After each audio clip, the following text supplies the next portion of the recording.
Okay. Hello, all. Hello. It's LT or Soul. Um, well, real quick, this has nothing to do with anything, but I don't know if anybody's noticed. Okay, this is probably gonna make it unfunny because I'm bringing it up. I've been putting puns in this series. Like, every time I've named a chapter for the Dark Revival. Oh, holy shit, I didn't expect to hear my own voice. I've been putting puns in. I don't know if anybody's noticed that. Um, but like this one, I named it the Ink City. It's supposed to be like the big city, if that makes sense. Um, like, oh, we're in the big city, but we're in the Ink City because it's Bendy. But I don't know if anybody's noticed that, and it's probably extremely fucking unfunny now because I explained it. But yes, all of them are like little puns. I forget what I named the last one. I think Into the Ink of It. No, that was the first one. Yeah, I named it Into the Ink of It. And then this one is It's Getting Goopy. No, the second one was It's Getting Goopy. Okay. Yeah, that one wasn't a pun, but I must have. Oh, well, I was super tired yesterday, so I must have just got really lazy. But yeah, that's why it's the Ink City, the big city. Okay, cool. Because we're back here. Right.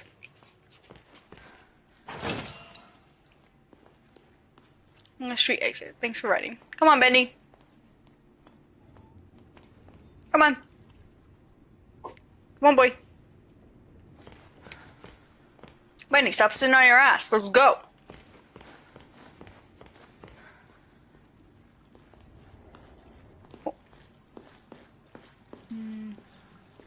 Toon Garden.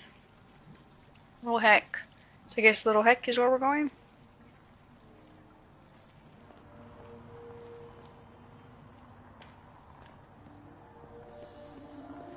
How is there... Okay, we're really losing the plot for this game, aren't we? Because it made sense. We were in an ink factory last time. But... are we no longer in the factory? Because there's no way they fit... Oh yeah, Heavenly Toys. There's no way they fit a whole city into an ink factory.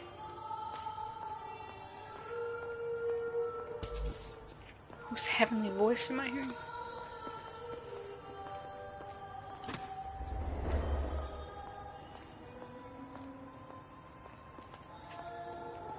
So how do you feel, Bendy, seeing little plushies of you around?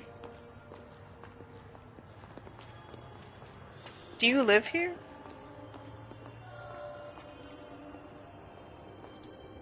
Looks like we need to find an ID card somewhere around here. Any ideas, Bendy? He has one. Hello. Welcome back. Okay, so we are searching. Nope. Not in here. So we're like definitely not in the factory. Because there's no fucking way we made a whole city inside that factory.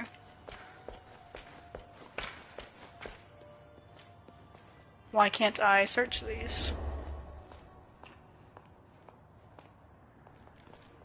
I can't search some of the trash cans too.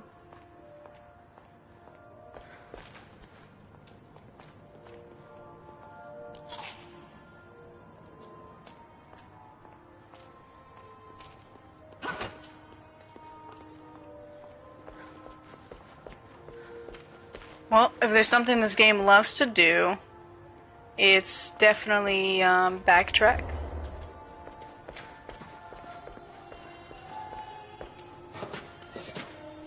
Ooh, scraps.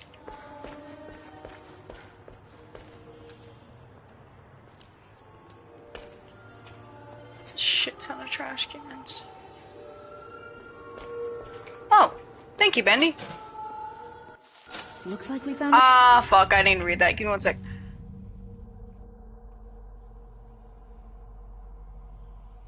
It says, Your future has arrived. I just didn't know it would get here so soon. Some of the stuff that's coming out of Gent doesn't follow any of the rules of physics that I know. Hard to believe they started as a brick lane company once upon a time. Nowadays, we have all the modern conveniences and worse yet, the headaches. Take that ID card machine. They've gone out the door. You don't bring your ID, you ain't getting to work. So I started putting my ID card on my nightstand in my hotel. In my room at the Downside Hotel. It's not the safest place, but at least I know where it is. Eugene Lloyd. The clue. Yeah, I know. I was geeked yesterday, man. It was a 9-hour shift. I promise. Okay. Oh yeah? I'll just start my own place. Don't fight. You fucking asshole. You got kicked out of the bar just to fight? The beefish people. But aren't you all people? Bendy, we're going on a side quest. I actually really like having him around. It makes me I say that as he's not in here. It makes me feel less lonely.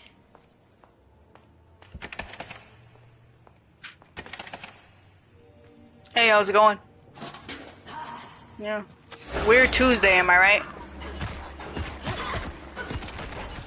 So what does Bendy think of me killing his friends? Or they're probably not his friends. It's a lot of like random people. I know I'm supposed to go to the door, I'm just checking.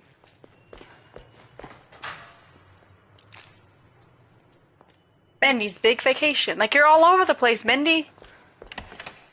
But why do you have clothes and the rest don't? Not that I'm tripping about that, it's just, you know. If I hide, where do you go? Or just fucking sit down. It's kinda creepy in here. Oh, it's creepy in here. Ooh, ring the bell. Sorry, I'm a fucking child.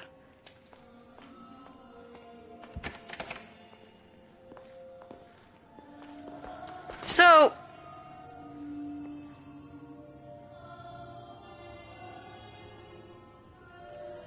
okay, here's my thing about you, little Bendy. You're wearing the same suit that Joey was wearing, so I'm only going to assume you're like Joey, because you're wearing the same... You're naked now! What about it? Oh.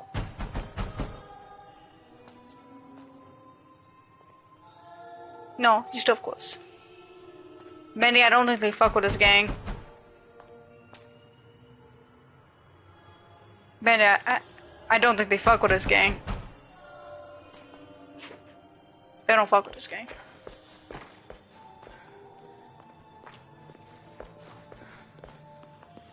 Yeah, they're not rocking with us.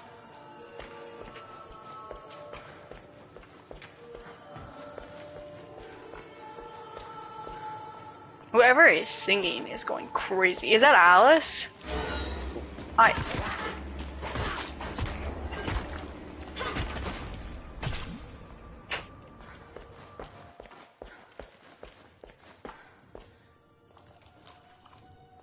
Here's the ID. Did you not want the ID? Alright.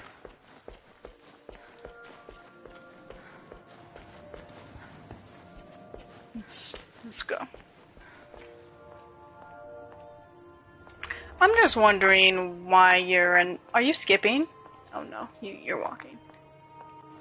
Honestly, that's the cutest fucking thing in the world if he was skipping. But how will my little Bendy get up here? Or does he not get up here? It's a solo mission.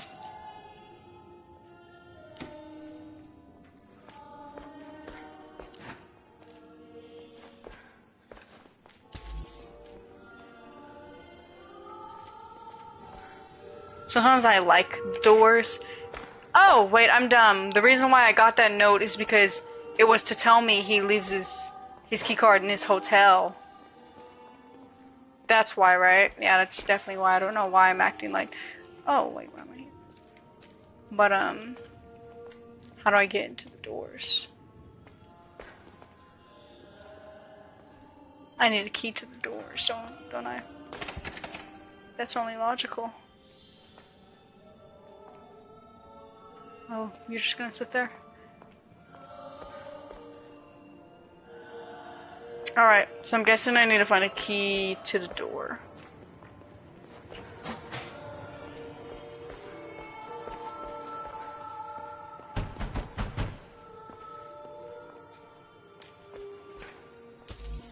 What?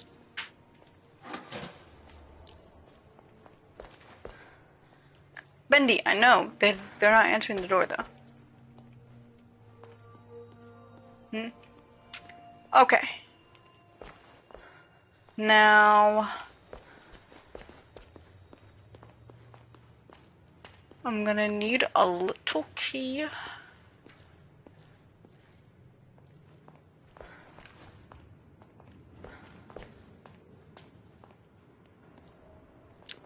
Let's see. Because this hotel is dead as shit. I'm just double checking, then I'm gonna check around like the meat place and all that.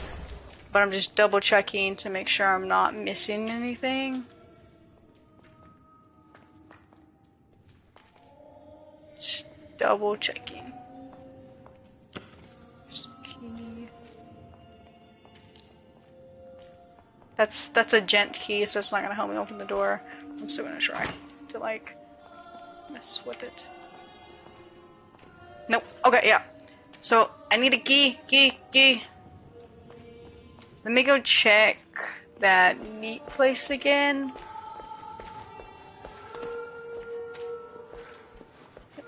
Excuse me. I'm also gonna search all these things for like loot and shit. It's my first week in the job at the Gent workshop, and I can tell already that this is going to be interesting. Do you think you can lift this steel dumper? He asked me with a smug smile. I didn't even bother to answer. I just picked the whole thing up with one hand. You should have seen the wee men drop their jaws. Aye. All in all, I've noticed this building just isn't built for someone my size. Every time I walk by the workshop shelves, all the tools fall to the floor. That, and I gotta bend down for every doorway in the place. Still, there are some positives to working here. I mean, take that new secretary. The shy wee one with the blonde locks. The one who follows around Mr. Grey. I'm pretty sure she's been giving me and my muscles the eye. Kind of smooth talker. A work-worn man such as myself ain't got no business with a woman that fine. Word. It's kind of cute though. There's at least romance and happiness here once.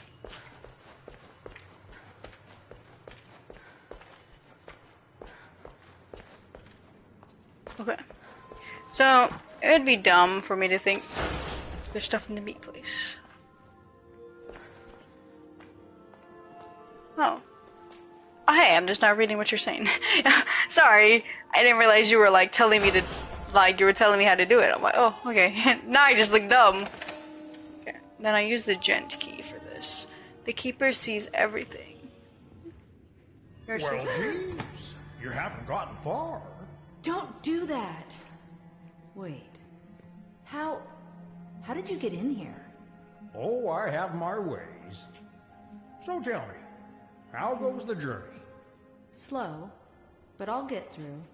Ah, I see you have your father's never-quit go-getter spirit. Oh, now you knew my father. Well, newsflash, I didn't even know my father. Or my mother. Or anyone else in my family. I see then. You've chosen to forget the past. I can understand that. What are you talking about? Look, I don't think you're ready for this. But hang on to your lunch money. There's something I want to show you. So, oh. Wait. What are you doing?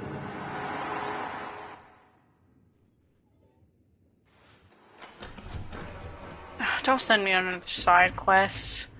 I was actually enjoying the city setting. All right, Joey. I'm here Let's see if we can find No! Don't do this to me! Let me out! No! They sent me back. I don't know. She has a mind of her own. She likes to snap. It's most likely like, okay. So most times if she is like snapping, like her neck will snap. It's either me rolling my neck because I kind of look up at my TV, or I'm looking down at my dog because he likes to chill beneath my feet. So I'm either looking at whatever he's biting, or I'm snapping my fucking neck because it burns. This won't take long. Okay, I'm gonna say this again because I really feel strongly about this. I really do miss the old art style of Bendy. This one just feels so Borderlands-y. But that was cool that you just brought me back to this damnation, I guess. Oh, I will actually sit my ass down. A very old place, full of memories. But Okay, never so mind all that. we're not in the There's same a little factory. story you need to hear. You ready? Yeah. Here we go. All right. Once upon a time, Audrey, there was a bitter old man That's who had you. lost just about everything. That's you. Joey. Right. The real Joey Drew. Mm-hmm. He blamed everyone but himself for his mistakes. But mostly he blamed his old business partner for Henry? abandoning their work years and years ago. Henry, my A man fucking by goat. the name of Henry Stein. Great artist and a good friend. In his anger, Joey used an evil machine to create another world. Which trapped Henry A in world it. made of paper and ink, where he'd torment his own version of Henry forevermore. Yeah. But one day, a miracle happened. An angel came into Joe's life. Aww. A young woman by the name of Allison Penn. Pendle. She didn't visit often, but when she did, she saw something good in Joey no one else could. She was the second voice actress of Through their Alice. friendship, he began to see the world with better eyes. So one day, in Joey's cartoon cycle of hatred, he gave Henry an angel of his own to guide him when things were most dark, to always provide hope. It was then Joey decided to make something new, something he had always wanted but he could never have. A family. Family. But not a cartoon one. Real one. Something real. And after many, many tries, he created something that made him happier than he ever could have imagined. Joey A got some, wonderful, loving daughter. which is me. Bright, kind, almost human. He created you, Audrey. What? Are you crazy? Listen, I know it's a lot to I'm an believe. ink baby. You are. I wasn't born from some machine. I'm flesh and blood. I'm not some kind of ink monster. Just because we're born of darkness doesn't mean we belong to it. We're always free to choose, to believe what we want to believe. Take me back. Right now. I'm not listening to any more of your lies. Remember who you are, Audrey. Leave me alone. You just hit me with the fucking Mufasa line. You said he gave Henry an angel. I know Henry ends up believing to, like, he has a family, so he ends up believing.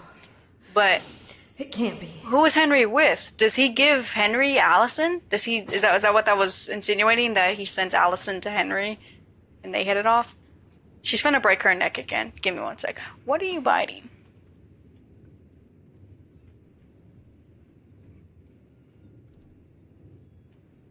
Oh, this isn't really important.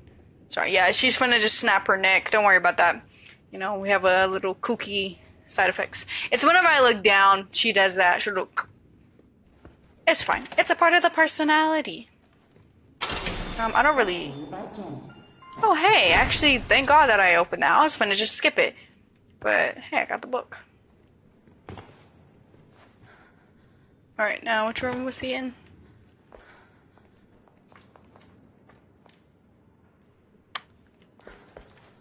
have the key. Did I not grab it? Am I dumb? No, I did grab it. Did I switch this? I did.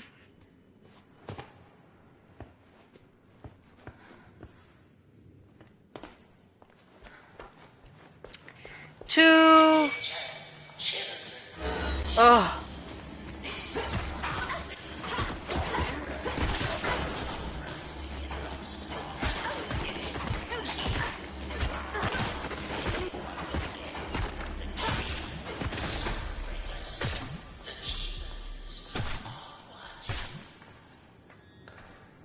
Unfortunately, I didn't hear shit you said, bud. But, I know I'm supposed to go to the door. I'm just getting food. I hope it was some more bullshit. I'm sorry. I know it's disturbing to see, but part of the charm. It's not part of the charm. It's just my webcam has no idea what the fuck I'm doing when I do that. So it's like snap her neck.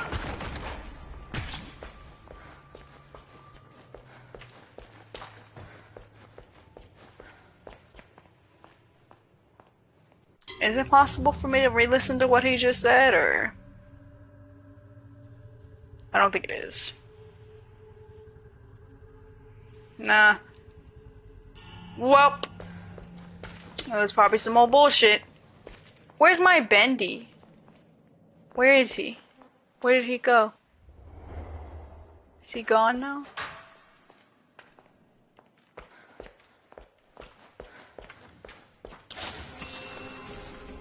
Bendy?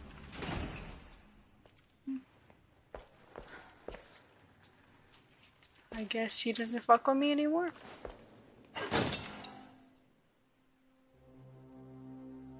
Gent, we are the keepers.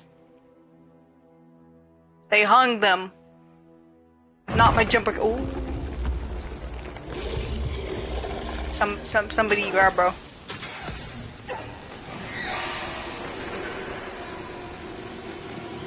Oh, we're both tripping.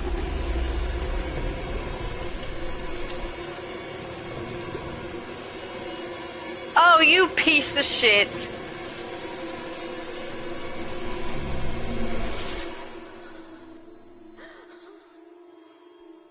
Really? You were the monster? The whole time? Really? Really? Fucking asshole, man. That was a good one. That was a good one. That was a good one.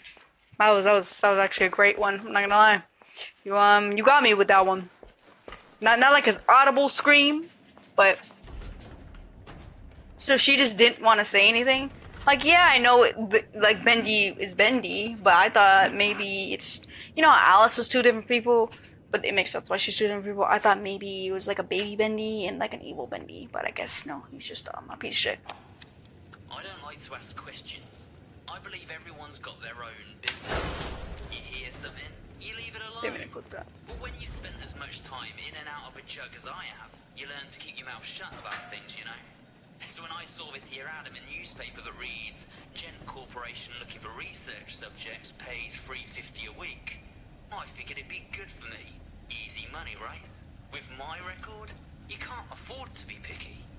But it turns out something really wrong is going on in this place. I mean, I've seen dead people before, but here, death is like a way of life. A clockwork march. They wheel out the bodies, and they disappear down the chute. Forgotten men from the street, paid to die. $3.50 a week.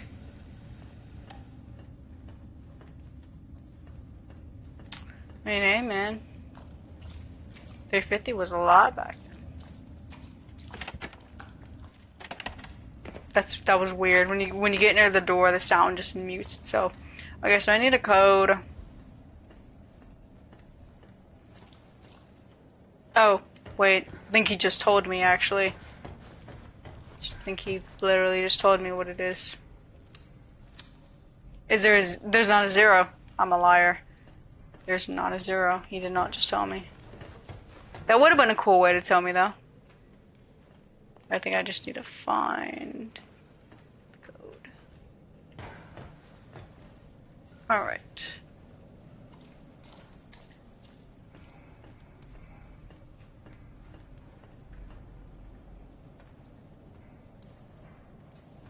Oh, there's a little Bendy, like, statue right there.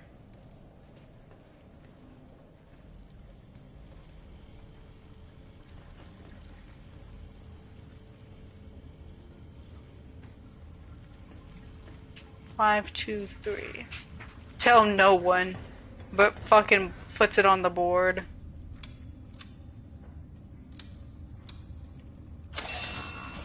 There you go. Boss fight?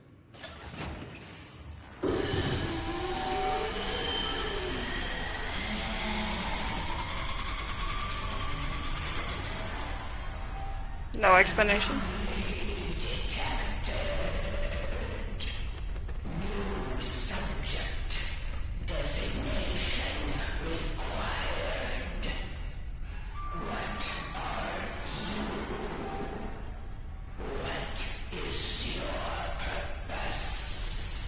My name is Audrey. I'm not here to cause you any trouble. Look, I just want to go home. Please, can you help me? Does she look right?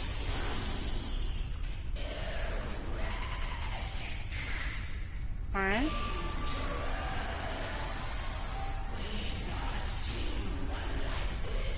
But I'm literally one of y'all. I'm Goop. I'm sure we can reach an agreement. Let's just talk. Who are you?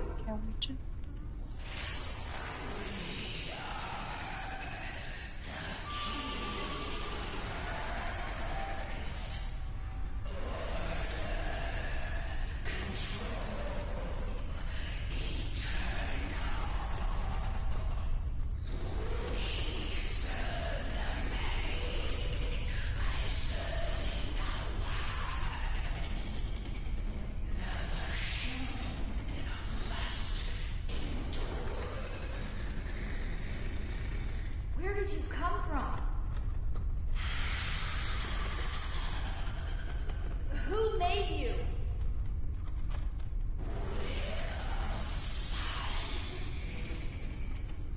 Can you take me to him? He wanted me to find him. That's not...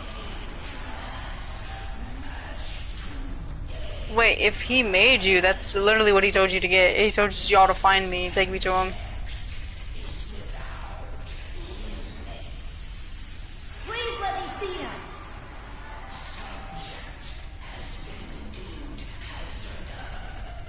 Bitch, do you not have ears?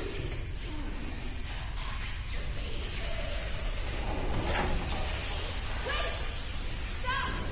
Come back!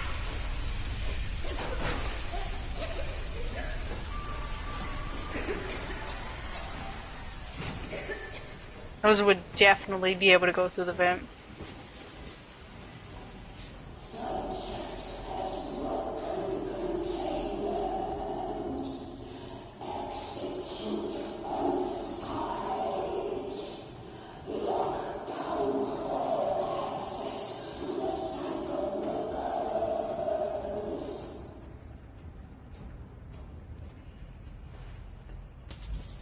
Well, she needs to get her ears up. Because I just said I'm not a threat.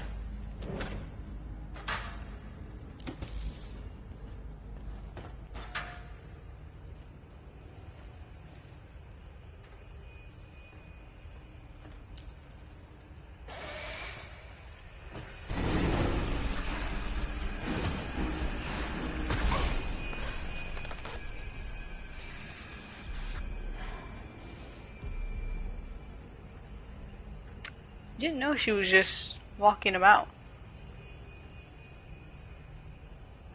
She doesn't make any noise.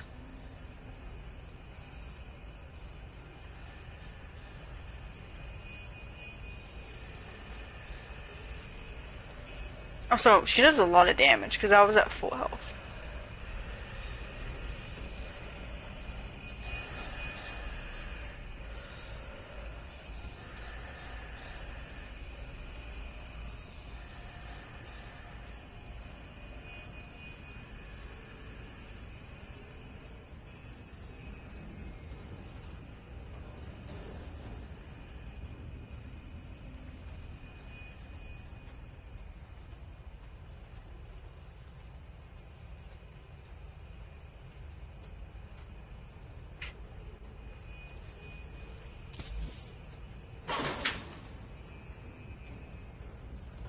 guess we just sneak around like little rats.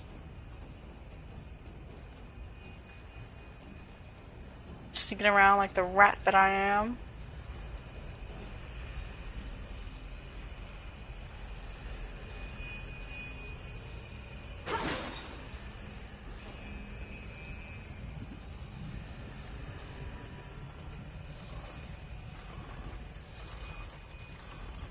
I need that bacon soup.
So who lied to him then?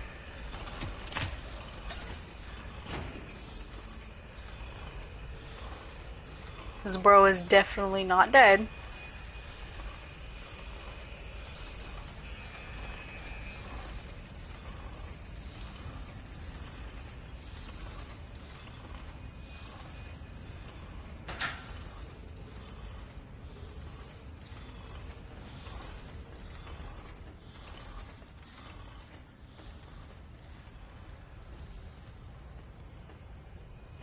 Fishy's cutting.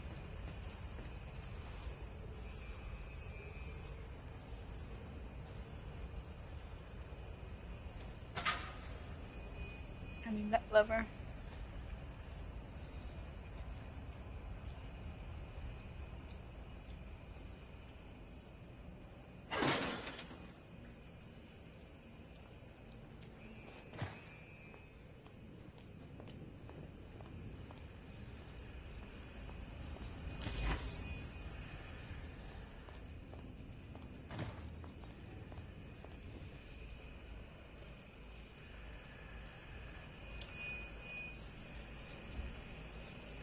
I don't know what this vent is supposed to be used for.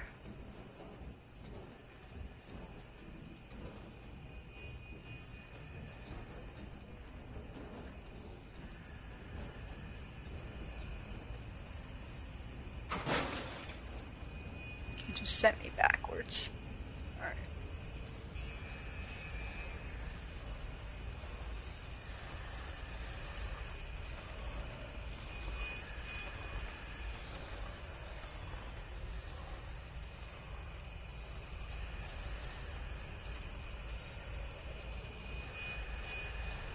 Yep, she's going around this way.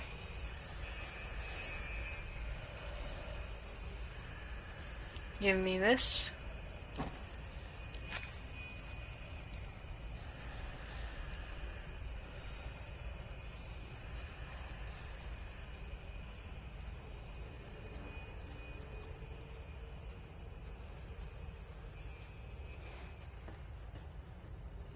Condemned. I need to find the switch. It just opened. Cycle breakers.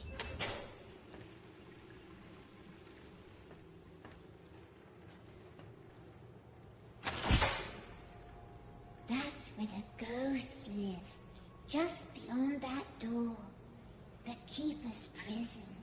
The pit. No one ever comes out. At least, they're never quite the same. But I could open the door for you. I do know how. I really do. Thank you. That would... But first, maybe play a game? Oh, I love to play games. I like hide and seek best. Find me, and I'll open the door for you.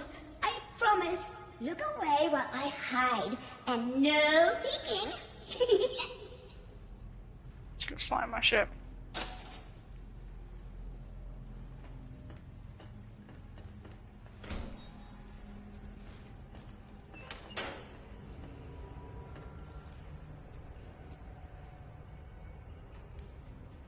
I have to do this with the keeper. Yeah, I do.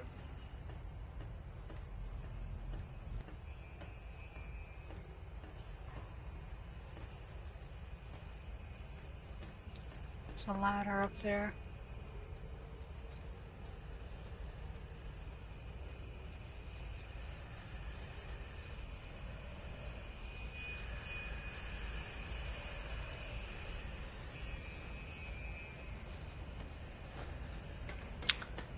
Okay. Heidi? Well, you're not Heidi. Bitch. Experiment 26. Frequent delays due to the ink demon's refusal to terminate. Keepers have administered quarter-hourly sessions of physical tortures and surgical invasions to wear down his powers. All of these efforts have been ultimately unsuccessful. A new method of control must be devised. Termination impossible.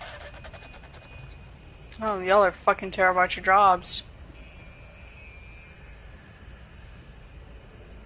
Okay. Excuse me, can I get up there?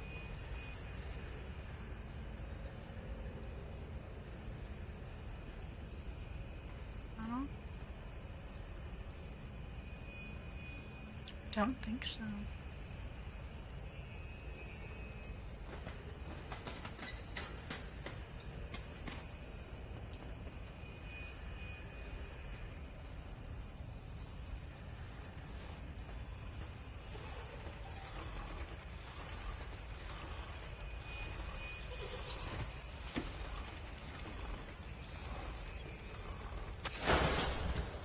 She giggled. I knew she was gonna giggle. Unsafe area. Oh, she's right here. Hi. Oh, you did it! You found me! Oh, this is so exciting! You were brilliant! Now, can you open that door for me? Oh, yes, the door. I think you'll find it's open now. Oh, and also, let me give you something. Something special. She's gonna attack me. Just a small reminder of our game together. No, she's giving me a power. Thank you. What was up behind is now ahead. Interact with linker pipes to fast travel between two specific locations. Dark places you've already been may hold new secrets. Thank you. Thank you, Heidi.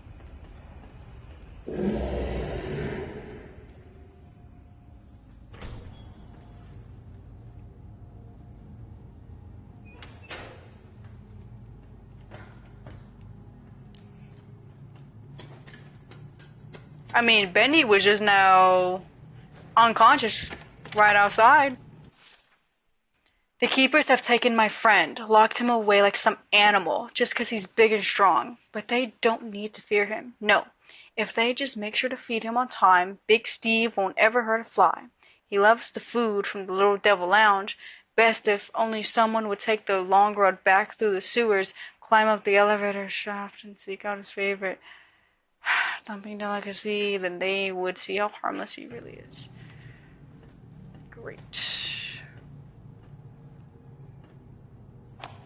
Experiment 44.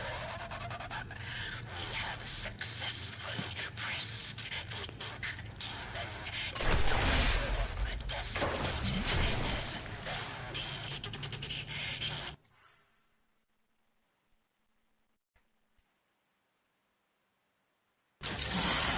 In size and harmless in this more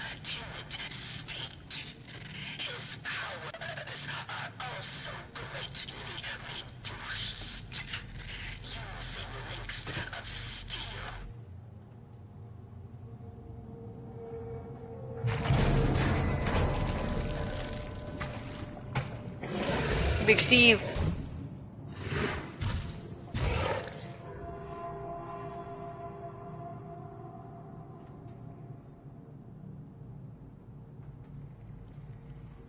You're gonna slime me, aren't you?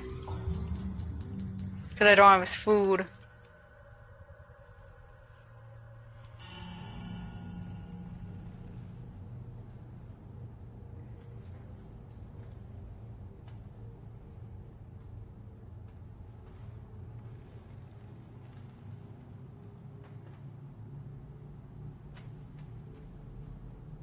I just need that switch behind you.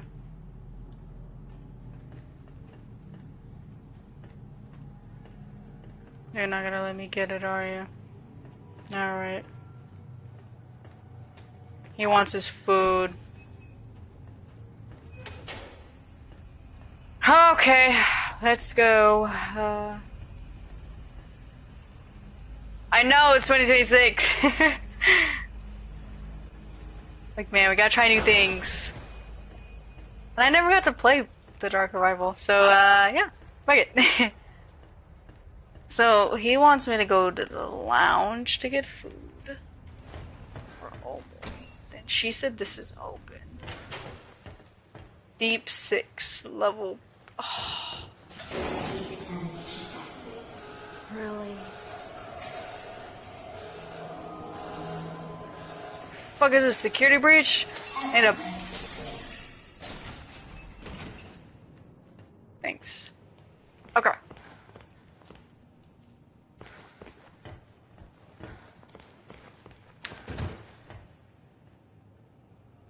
Yo. Excuse me. Henry? Sir? Can you help me? You must be really lost to be asking me for help. That's Henry! I'm just looking for answers. About the Keepers, Wilson, the Cycle.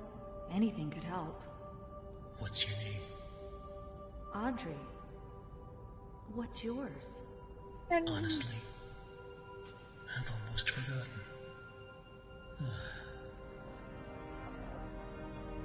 My name is Henry. Yay! Have you been a prisoner long? When the Keepers think you're a threat to their plans, they lock you away. Forever. Still, it's given me time to think.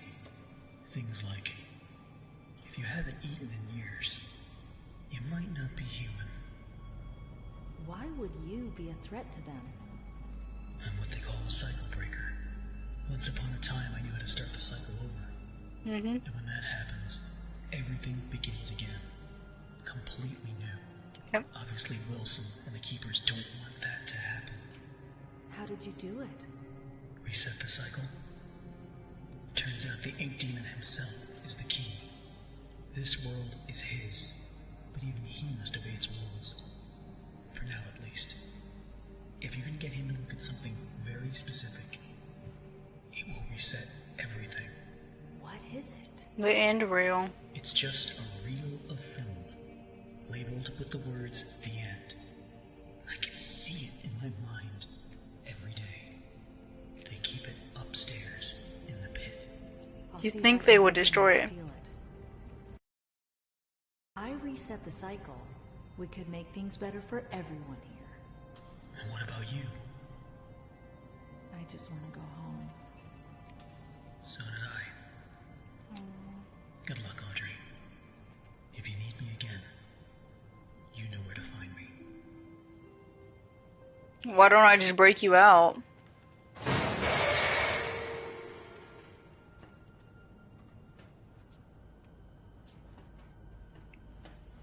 Why don't I just...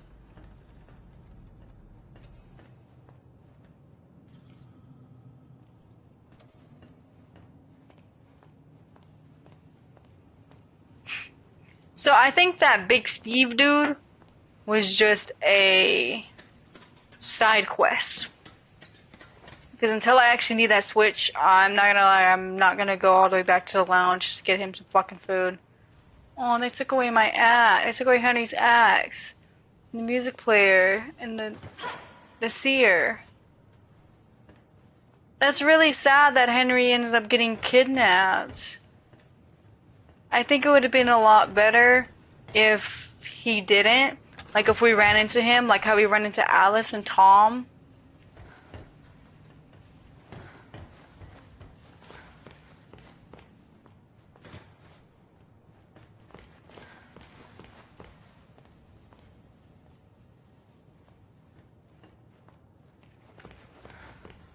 It's really sad.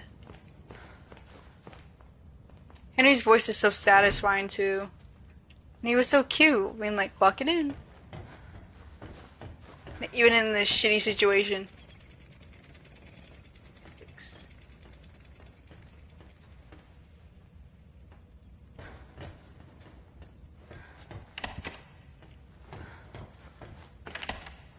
I don't want to look it up if you can free Henry, but I definitely want to.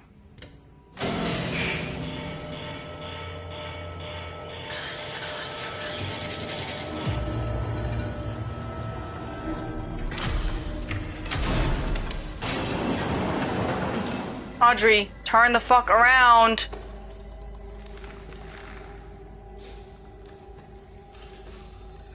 Oh yeah, just wait for her to spawn in.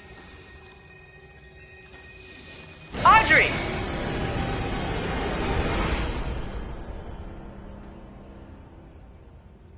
So the door was open and you didn't want to move?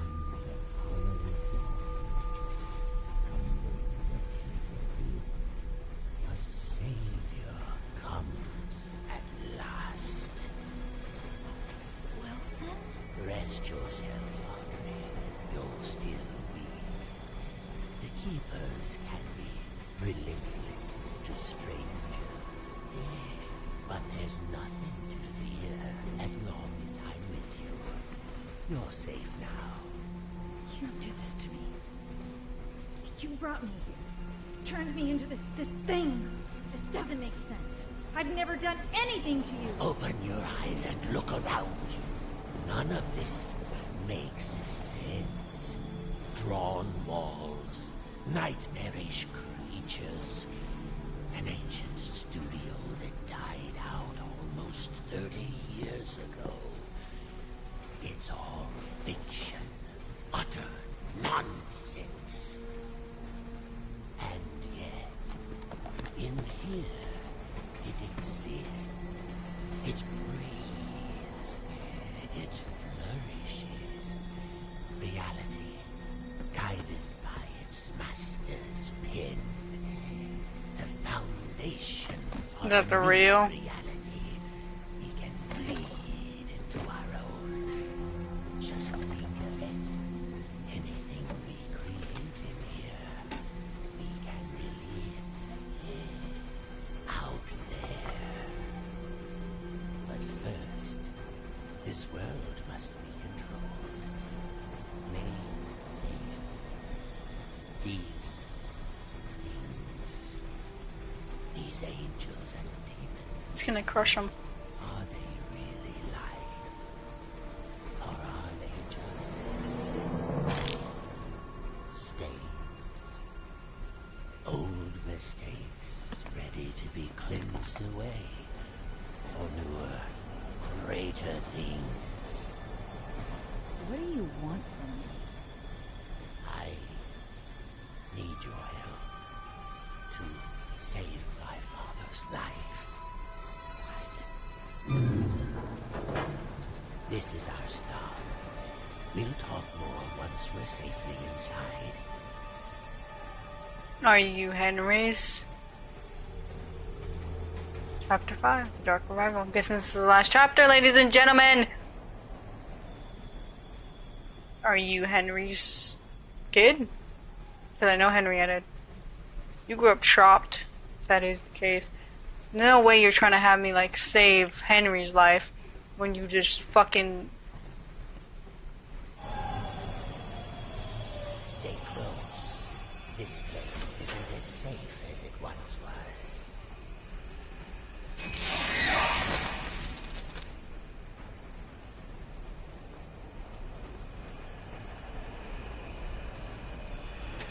So why did you slime me?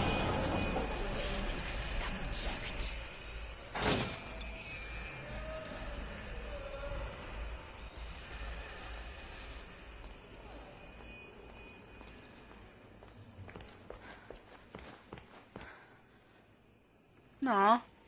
The Nideens, top shelf polish. Well, Track 77 is a quiet place these days. Ever since that terrible crash a few years back, people don't like to hang around here. Don't like to hang around. Too many strange things keep happening on this platform. Last week, one of the railmen told me, they told me they had reports of some train going through that wasn't on the schedule. There were figures standing in the car, standing there, staring through the windows, but it never stopped to let one of them off. Just kept going straight. Some say it was the Silver Lane Express, the train that crashed. Katie Thompson.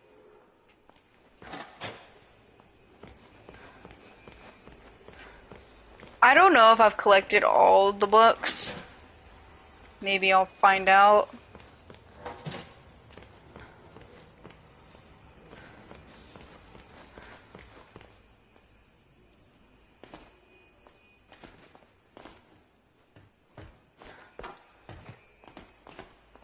Figured there was nothing on the tracks.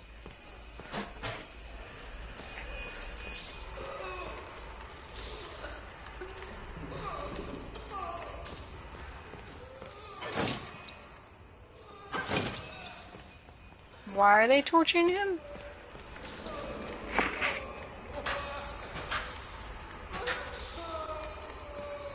What did that one slime boy do? Hey! Get on somewhere.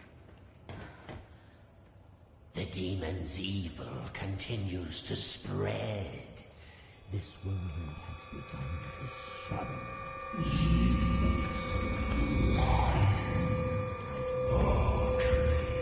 Be quiet. What did you say? Nothing. It was nothing. Almost there. Just a quick stop. Won't take but a moment. Am I really letting myself get manipulated by this fucking geezer again? Okay, I've said it once, so I'm gonna say it before. The subject will stand in the designated location. I've said it once, I've said it again. I hate playing as characters that are just so stupid. So stupid to the point where it's just like, why would I not pick up the gun? These are all from the first game.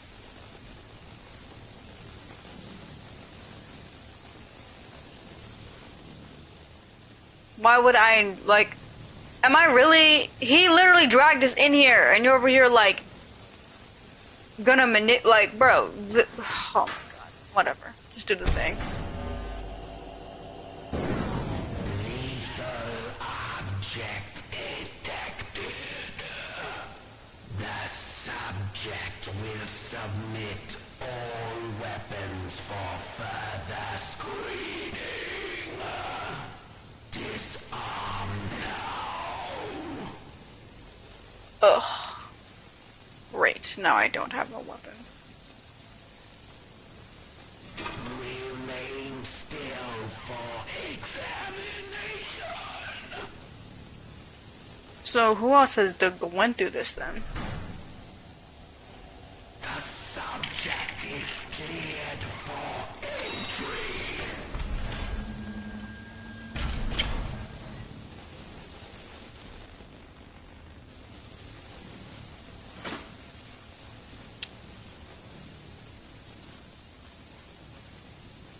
Is that a fucking turret? No, it'll be an issue. But you didn't kill the ink demon. Welcome to the civilized world. How do you like my signal towers? They nullify the ink demon's powers so he cannot pass them. I wish I could say I invented them, but it seems our friends at the Gent Corporation had a demon problem of their own long ago. I think you're a bitch. Really? You're not, you don't even look like that. Like at all. Who are you? Who is this? And now, my dear, Did you make yourself a if wife? you'll excuse me, I have a lot to prepare. We'll talk later, I promise. Besides, you must be very tired. A quick rest will do you good. Betty will show you to your room. She's my housekeeper, among other things. Yuck. Never actually killed the ink demon, did you? No, he's too powerful to destroy. So we sealed him away, trapped him in a different form. The baby one. That was smaller, harmless. Bendy. It was a fitting prison, although he seems to have found a way to free himself. But enough talk. We'll deal with that soon enough. There's some nice fresh blankets all laid out for you. Why are you British? You'll be dreaming in no time. Wait, Wilson? One more thing. If you needed my help, why didn't you just ask? Would you have believed me? It's better than fucking drowning me. Dawdling. This way now. He's gonna be gone. He said, among other things, so y'all Here at y'all last. fuck, and that makes me uncomfortable. It's so exciting, finally having you with us. Now, to give you some bearings, we're currently standing in the south wing. Wilson's laboratory is downstairs, and then there's the north wing. What's the north wing? The ink demon got in there a while ago, and ever since, we've had to keep the north wing locked up tight. I'm afraid it's fallen into ruins by now. All those juicy, lovely books gone to waste. Only keepers go there these days, and they'll tear you apart limb from limb if Wilson isn't with you. So, mind your distance, and you'll be just fine. Word. Okay. Appreciate that.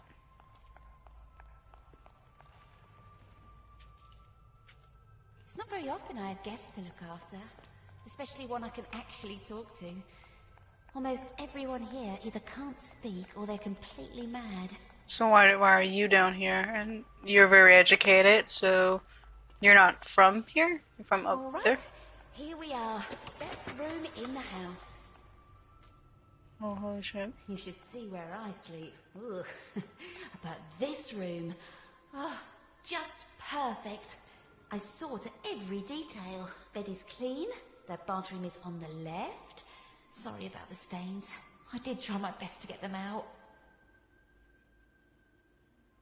Oh, thank you. Thank you, Betty. But why? This place is so fucking big. They rarely are gonna have people here. Why do you sleep in a bad place? Do you have any questions? Is it always night here? It's always dark, if that's what you mean. For as long as I can remember. Are you very old? No. As far as I understand it, I'm something quite new. Although, I didn't turn out the way I was supposed to. One in a long line of failed experiments. But Wilson will keep trying. And do you trust Wilson? This is the realm of the ink demon. The shadow hangs over us all. I don't trust anyone. But Wilson takes care of me, keeps me safe. He once said I remind him of something he called his mother. Tell me, is that a good thing? Yeah. Where you two are from? Yeah. I'm not sure. I don't think I ever had one. Okay, Audrey. Well, no matter. Now, I was told to make sure you get some sleep once you got here. So get nice and comfy and relax. Okay, so they I aren't left something on the fucking. table That is his might just mom. help you nod off. It's my own recipe. Works very fast. Just follow the instructions. Carefully. Thanks, Betty. Hey, don't course. hit my monitor. If you need anything else, I'll come straight away. I'm always up. Word. I can't fucking leave. Word.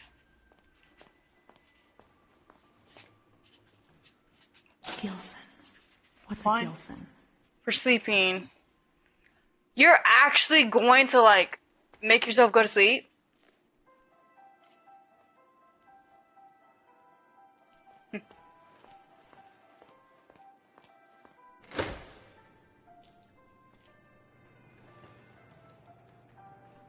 You know, Audrey, you're not that fucking bright.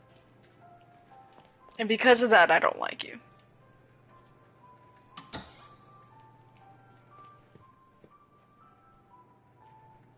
What if I want to get in the shower? Okay. Cool. Oh, I actually used the bathroom. There's not like a sewer system, so how does that work? Can I wash my hands? I'm trying to be dirty.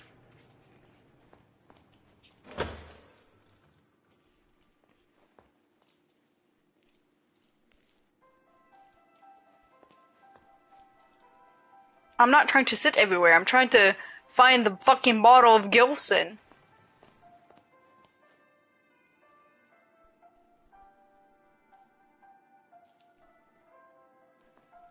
Why wouldn't you just have it on the counter for me? Oh, I do need to find it. The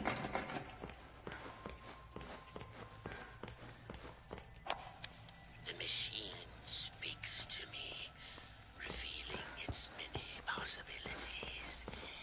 What I can accomplish using its power is beyond any measure.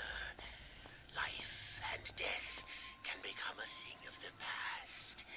Poverty and hunger, a distant memory. I can remake the world anew.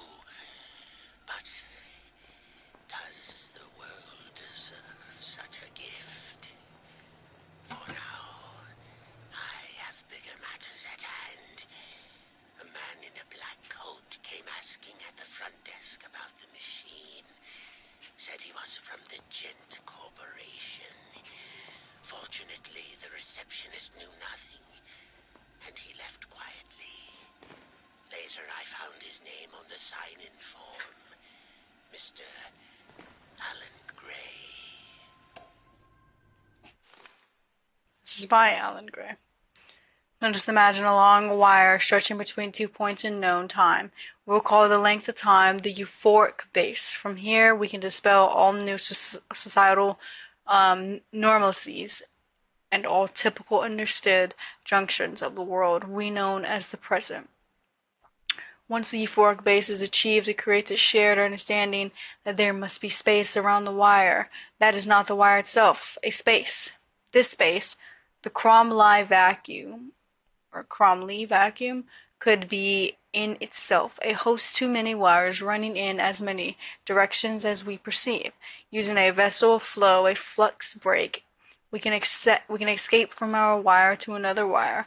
This allows us to just reveal these alterate timescapes, but command with them a larger understanding of their existence. Further still, in theory, we still bring elements of one world into another, displacing the matter into a new state, regardless of the current host wire's rules. The reality and base function of the elements becomes a new euphoric base. This doesn't help at all.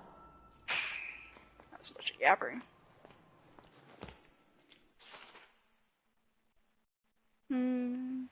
So, I'm looking for a fish? Yes. The yellow perch. If you find yourself looking for a hard fighting fish that won't rip your hands, then you should go no further than the common yellow perch. This freshwater fish is always quick to bite. Oh, I don't think it matters which one. There's gotta be one here somewhere. Cooking! Simple snacks. If you're in a little hurry, I always am, and you don't have time to put together complex large meals. Fortunately, we have some scrumptious little recipes that satisfy and take no time at all to prepare. People will ask you how you made them so fast, and you can just sit back and smile. Saucy cheese buddies recipe. Take a loaf of leftover Italian bread and slice into 4-inch stripes. Lightly butter your bread strips on one side only, and lay them face up on the baking sheet. Toasted. Why the fuck am I actually reading this? Okay, chocolate bacon soup.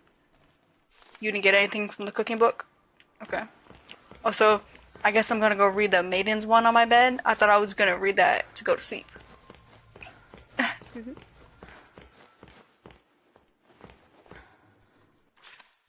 Holy shit. Oh.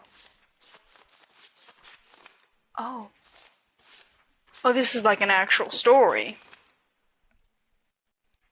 Alright, buckle up.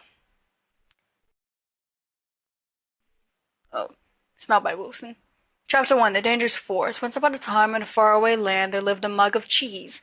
But it was not an ordinary mug of cheese, as you would find in any home or kitchen of age. No, this mug of cheese was a distant descendant of one of the three grand flagon kings. The same kings who had charged on horseback to defend their capital city during the unforgettable conquest of the previous century. To which of these flagon kings he hailed from, the mug was unsure, but still was the honor and courage in his heart. His family line herald of deeds long past, a long deeds. Hold on, what the fuck did I just say? His family line herald of long deeds. Why do I keep saying long deeds? Herald of deeds long past that had forever changed the course of stoop history. Did he have a name? Of course, all mugs of cheese have names. This is a common knowledge, just as every fruit bat is really named Stanley. The mug of cheese was named Richter the Cracked. What a name! I can hear you say, cracked indeed. This mug of cheese bears no damage that I can see. Fall silent, you small-minded bass, for therein lies our intriguing story. Let's begin at the beginning. It was a hot winter day in the forest, one of those days where everything is dull brown, the lake was still, the birds had shut up, and the trees were but sticks in the overcast sky, save for a lone pine that skimmed the clouds above the painter's brush. It was on this day that Mr. Dabble Mouse was in a hurry. He had just named his Vermin of the Year by societies brethren that lived under the old church, and it was customary to the honorary to bring fine port wine cheese to the ceremony. There were only hours to locate some of the precious cuisine. What the fuck am I saying? Cuisine. I said that word like wrong 5 different times.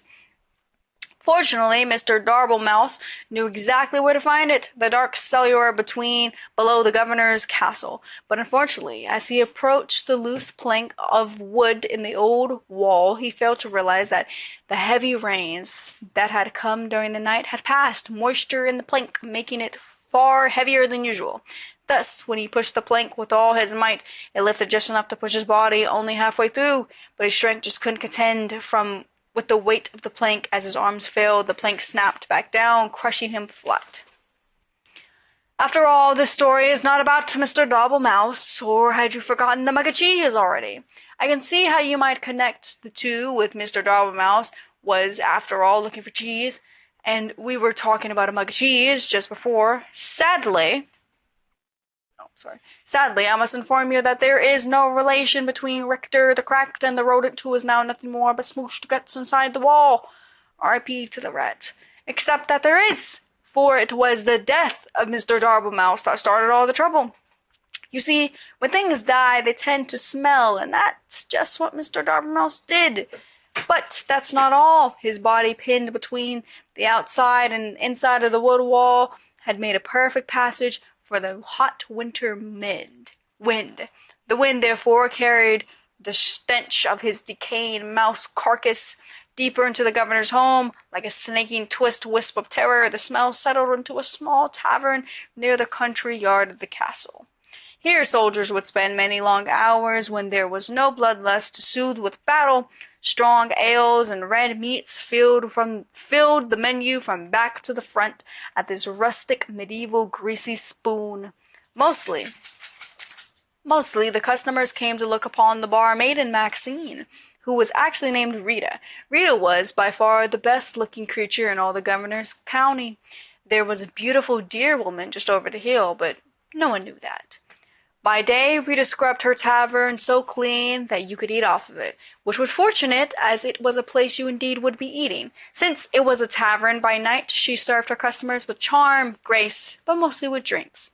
Did I mention that Rita was married? Well, I am mentioning it now. Rita was married. Her husband's name was James. He didn't do much until he died. The smell of Mr. Darblemouse knocked him flat, and that, my friends, was that. Oh dear, the story has barely begun, and already we've killed 2 major characters. Needless to say, Rita was deeply distressed by the whole thing, but 20 or so minutes later, she realized she couldn't mourn forever and went to buy some cheese. I guess. Don't worry, dear reader. This time, the mention of the cheese will probably guide us to meeting our focal hero of the tale. Also, this is a good time to start a new chapter. This story's not going to mention the fucking cheese at all, is it? Chapter 2, a new chapter. Rita entered the cheese shop with her guns blazing. I am speaking metaphorically, of course, by which I mean she entered the cheese shop quite determined to buy some cheese. This was because just the night before, as her husband James was taking note of a weird smell in the room, she had invented a delicious new concoction, a cheddar cider. It was sure to be a hit with her patrons. After all, the governor's county only had two exports, cheese and grapes, and she couldn't possibly make a drink with a grape. But back to the cheese shop scene. Rita knocked on the counter loudly with her fist, causing the nearby cat to do absolutely nothing, as cats do. From behind the wall, she heard a stir, as someone was crashing through piles of cheese to make their way towards her. Emerging gloriously from torn yellow curtains, an old man came into the view. He was giant in stature, with a long, long gray beard bobbing along, and within his beard were all manner of cheese crumbs and wedges, wrapped tightly within his hairs. But yet he held even more cheese on ropes, pulled across his chest with loops of provolone linked like sausages over one shoulder. His eyes were big, and his ears were bigger still. A smile of kindness erupted from his face as he locked eyes with Rita. My, the Kurds are kind to me this hour. Hello and welcome, he bellowed. Rita bowed low and promptly began to cry. The shop owner looked at her, perplexed. What did I say wrong? The barmaid sniffed and snooted and finally answered, Forgive me, for my husband has just died and I'm out of Swiss. I'm going to pause now in the story to ask why Mr. Dobbermouse went to the cellar in the governor's house for cheese if there was a cheese shop nearby. I think it's best that we overlook this glaring problem in the plot, don't you? Now, back to the story at hand. Rita purchased a large amount of cheese from the shop owner. She bought cheese wheels and cheese melts and cheese slices. She bought cheese whistles and cheese bread. She bought cheese paper and cheese sandwiches. She bought so much cheese that in fact she had lost track of all she had obtained and just dumped all of the fromage into a large burlap sack for the return journey to the tavern. Goodbye, Rita, the shop owner called as he waved farewell. Goodbye, Daniel, she called back. His name was Murray, by the way. Overburdened by her treasures, Rita made her way home following the main road to the castle, but as it always happens, the road was now under repair. A man with a skinny mule was plowing up the dirt so that he could put down new cobblestone. 4 of his associates were standing by, watching him. The job would only take a few years to finish, but Rita was in a hurry, so she followed the detour sign that told her to take a different road to her left.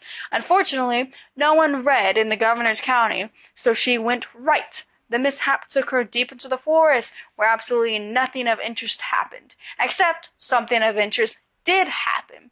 As she trotted on through the forest, her sack of cheese weighing her down, muttering complaints all the way, little did she know that danger lay just ahead. The danger was cunning and dangerous, and had one of those out-of-place eyebrow hairs and drives you nuts when you're talking to someone who has one. The danger we call Bernard, the big ugly lizard man who wears a blue coat. Bernard didn't often have visitors in his house. This was because he lived outside. Also, he was rather fond of human flesh, which made him very unpopular. So obviously, you can see the drama unfolding here. The beautiful, but tired, Rita, huffing and pulling the winding path as she approaches a certain doom. Bernard, watching from behind a nearby tree, licking his lips. Oh, the tension is tense, is it not? At this point in time, we must pause again to ponder all the possibilities that can happen now in our story. 2 characters have died already. Surely a third wouldn't hurt anything. Are you perhaps just reading the story because you want to see who will get axed next? You are a little warped. Do you know that? Well then, Let's see what happened next.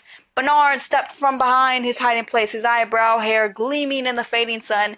"Dear madame, why must you pass through so fast?" he called with his eyes glimmering.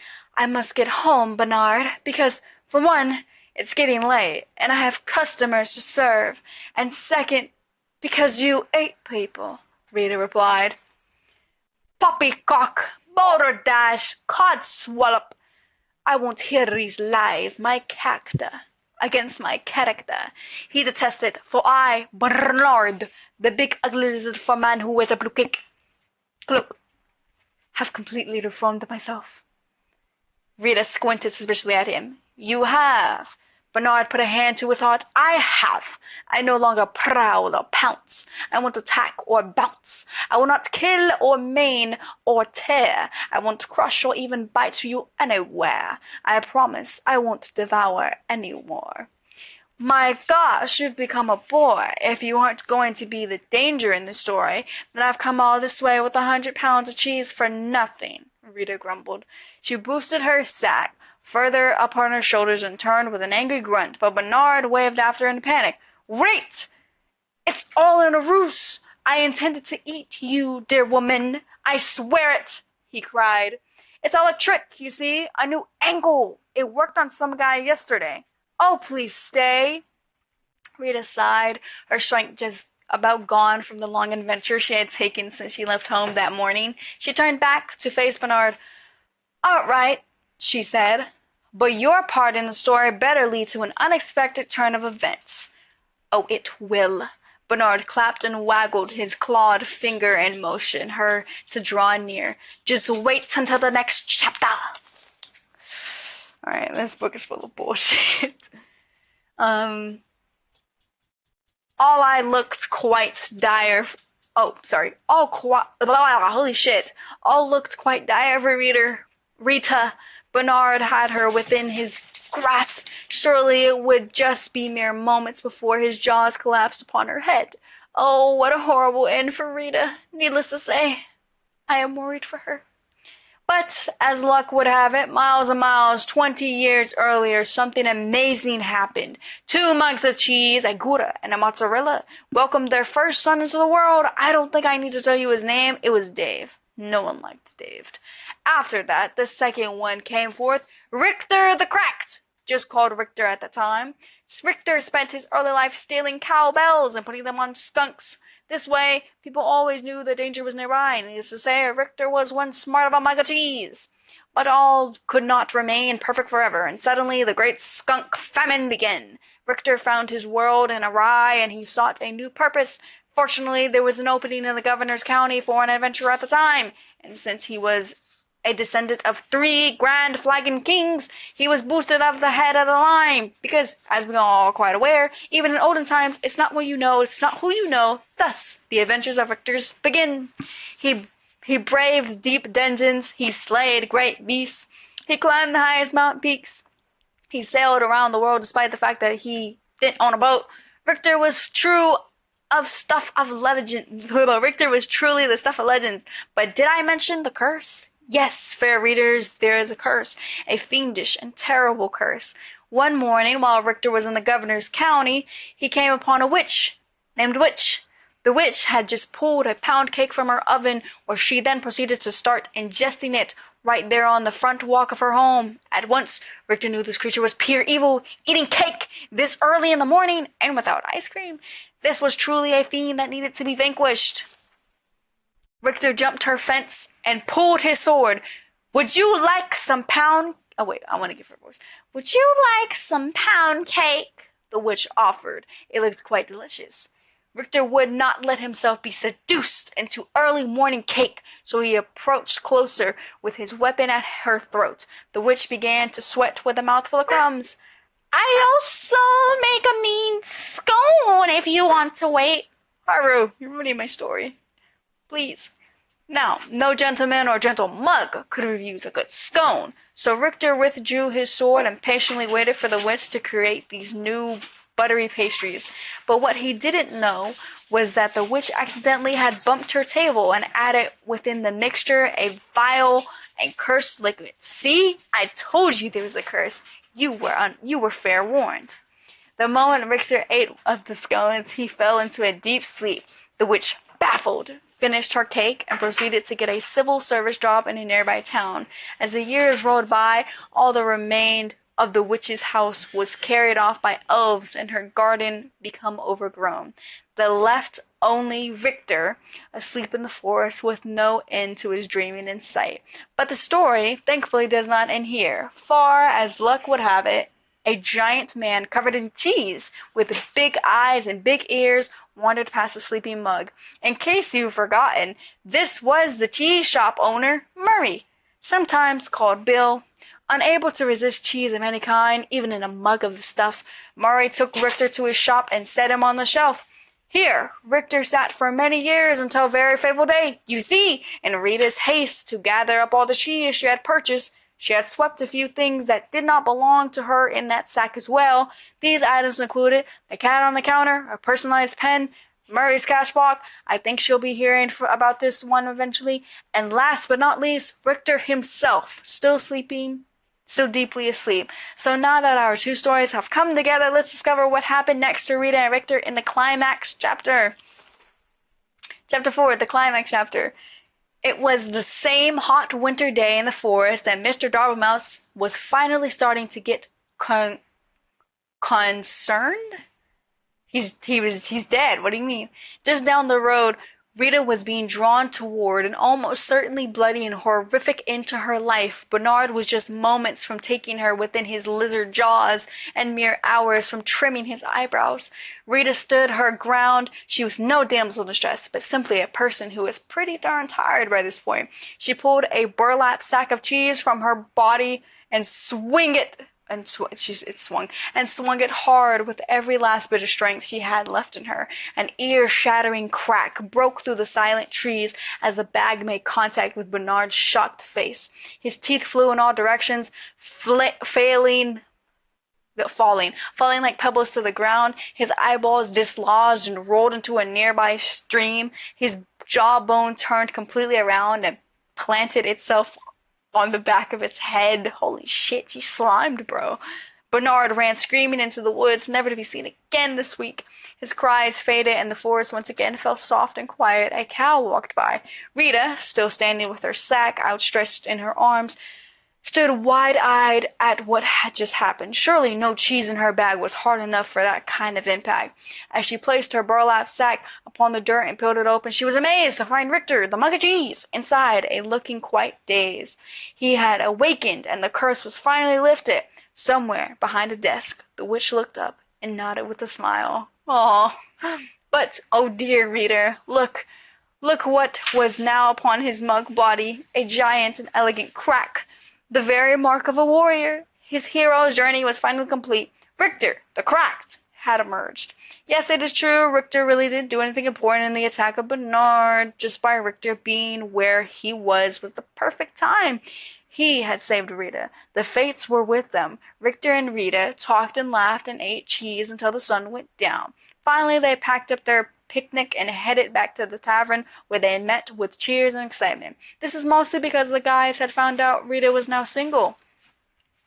As the night wore on into the early morning of the hours, the tavern remained alive in the castle's courtyard with singing and dancing cheddar cider. Oh, what a celebration! But like all the parties of such proportion, holy shit, eventually everyone sobers up and have to go home. Before long, it was dawn. The sun began to rise steadily in the west, making a fresh adventure on the horizon. A wind of new direction began to blow with a more steady pace. It skittered across the ground and found its way between the floorboards of the governor's castle. Here, against all odds, it found the barely remaining body of Mr. Dartlemouse. The wind carried the stench far beyond the borders of the castle, over the mountains and deep within the dark cave where Evil slept. What the heck is that smell? Said Evil, awakening with hellfire burning around his eyes. Eventually news of the great evil spread from town to town until it reached the ears of Richter the Cracked. He polished his sword and gathered some crumbs of bread to store in his mug, wearing his best expression of courage. Richter once again set off to conquer the day. His story was not yet over, but far But for now, dear reader, we return to our lives, so let us end this tale with one closing thought, shall we? Be we cracked or small or even dead, there's always a purpose to where we all led. Be brave and strong, and least we forget, fate isn't quite done with any of us yet. The end. Okay, Dr. Seuss, shit! That was actually really fucking fun for as long as that was. That was fun. I didn't think I was actually gonna like get engaged and read it all, but here I was, locked. That's cute. I hope they had fun writing that. Okay, so I need a fish. What's a cheese in French? Le fromage.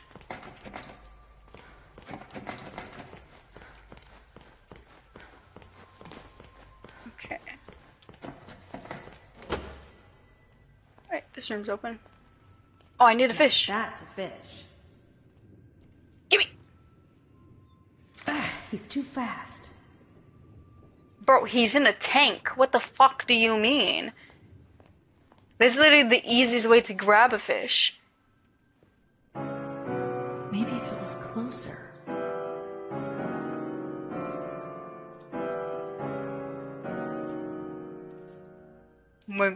If what was closer? If what was closer? What are you referring to?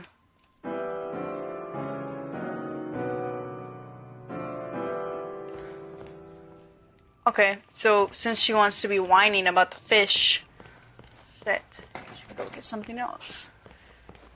Okay.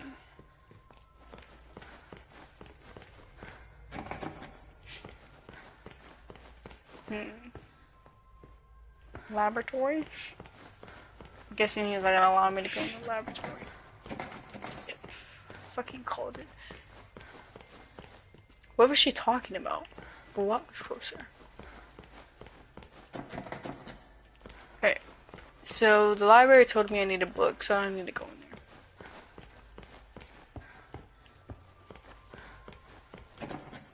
there. Le fromage.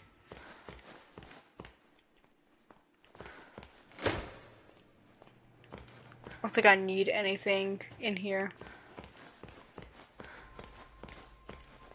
Again, why would they have me go on my own scavenger hunt if they wanted me to go to sleep?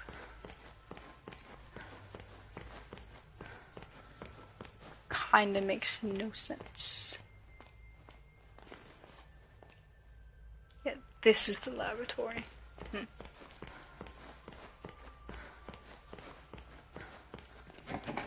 What is this? Conservatory.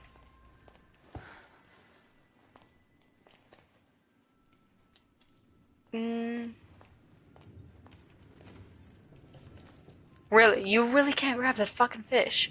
You're really gonna make me like solve a puzzle for that? That's so dumb. She's probably gonna like break her neck if I just rolled mine.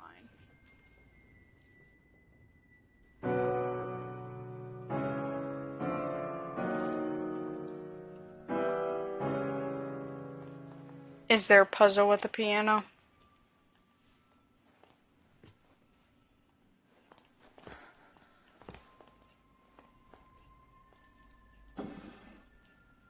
Nope, nothing in there.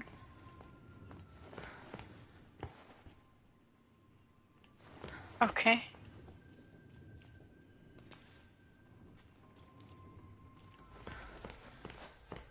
Bunch of fuck all everywhere.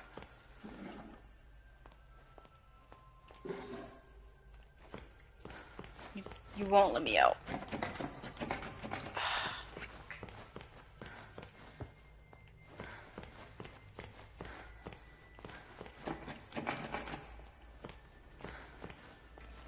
Okay, maybe there's something in the library that I need.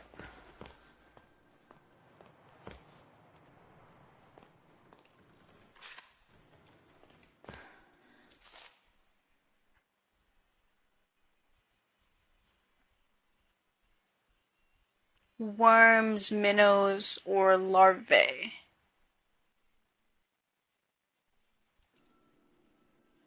Well, no shit.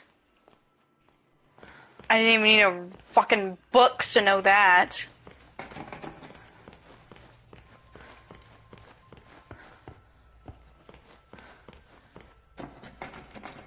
I don't have any of that, correct?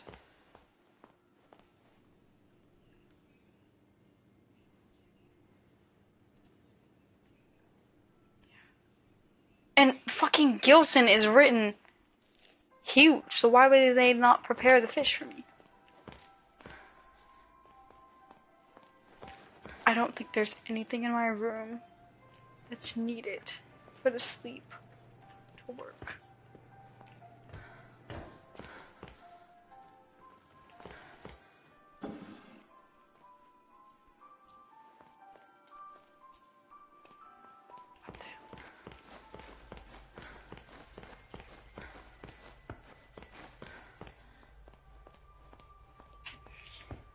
I'm not tripping, what the hell?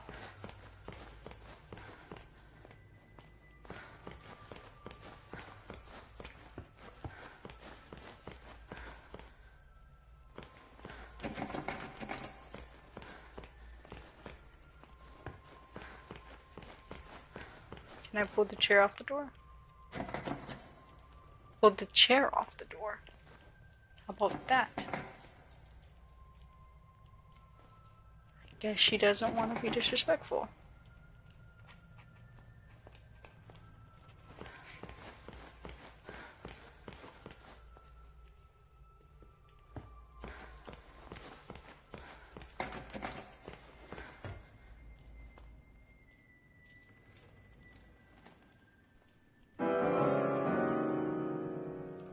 Is there like a way you want me to play the piano? Is that the puzzle?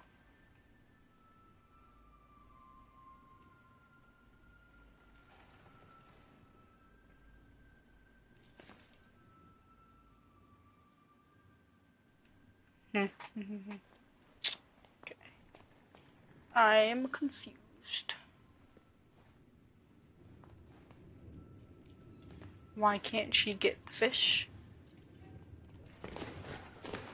It's too fast. It's in a goddamn fish tank.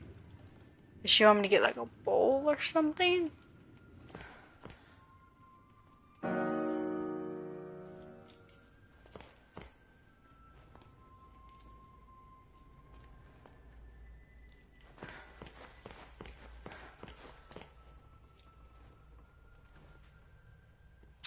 I'm lost. I'm not gonna lie.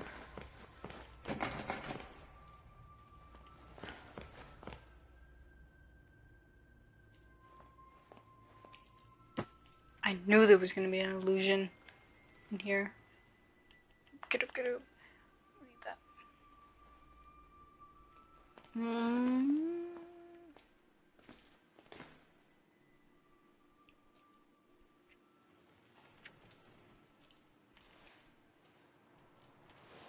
I don't even know what the hell I'm looking for. I'm just trying to get the fish.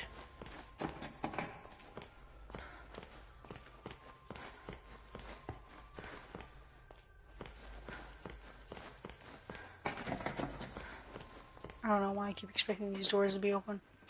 Like, here's a plate. But nothing else. Wait a minute.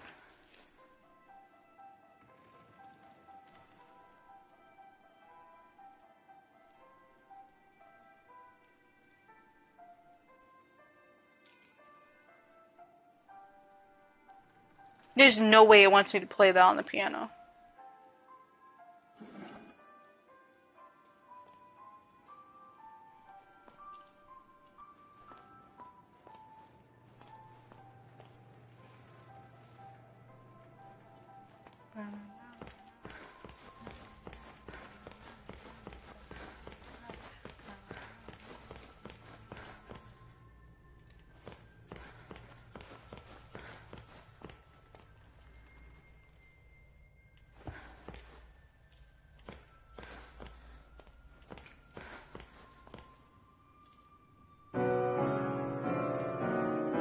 It's not even fucking that.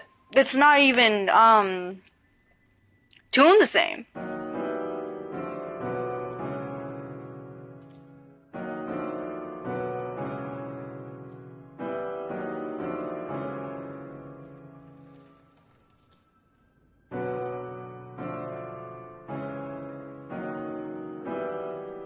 It's like not even doing the same. How would I play the same song?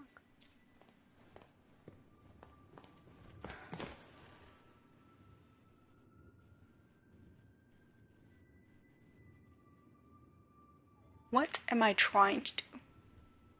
She said maybe if that was closer. If what was closer, though? I'm obviously missing something in this room.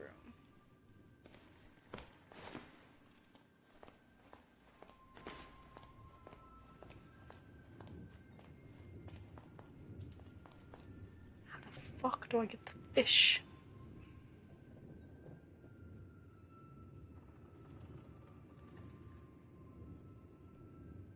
Does it? Okay. This is a weird guess, but would it want me to... This is stupid. Would it weirdly want me to get one of the strings from the piano to get the fish? That sounds dumb as fuck. But I'm out of ideas because I don't know what ideas. I don't even know what I'm supposed to be doing to get the fish.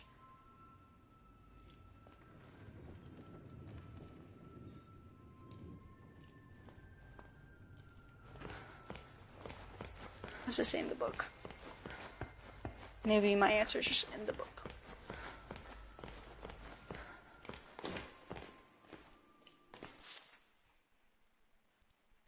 This one strange little fish that is pretty hard to come by. The gilson is known to be easy to catch and will ignore most bait.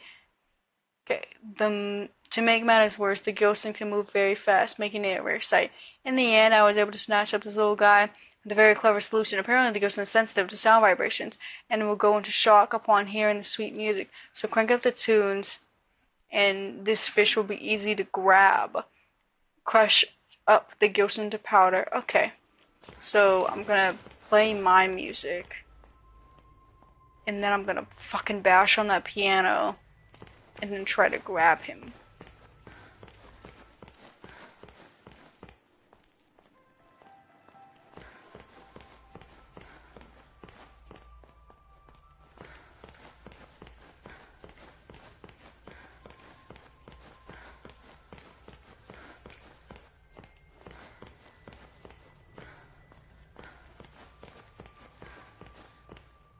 How would you figure that out about a fish?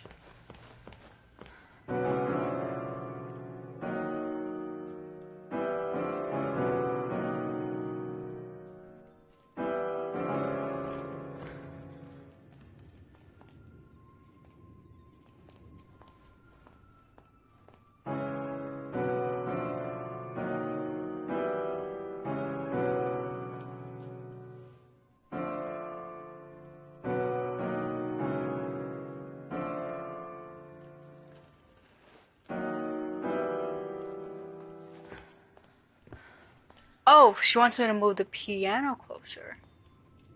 Is that what she meant by I wish it was closer?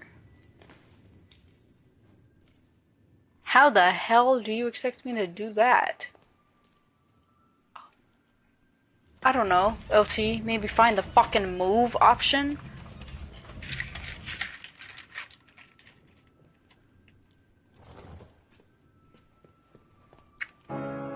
That did it. Looks like the fish is asleep. Gotcha. Really? Can't get away from me, you little stinker. Hello. I forgot the gilson again, didn't I? And there's some already ground up in the kitchen too. I'll bring it up to your room straight away, shall I? Oh, and maybe you could put Harold back in his tank. He does so hate the dry air.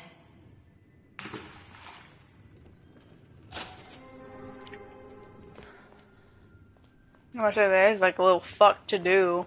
I'm gonna put the piano back.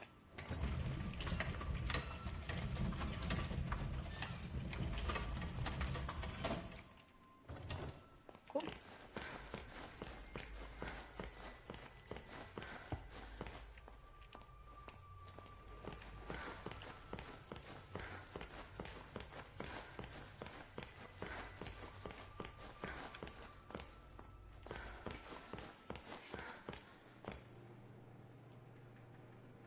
Alright, send me to sleep.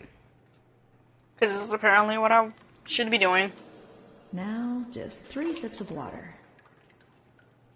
That wasn't water, gang. That was 100% ink. 1. I'm gonna see some shit. 2.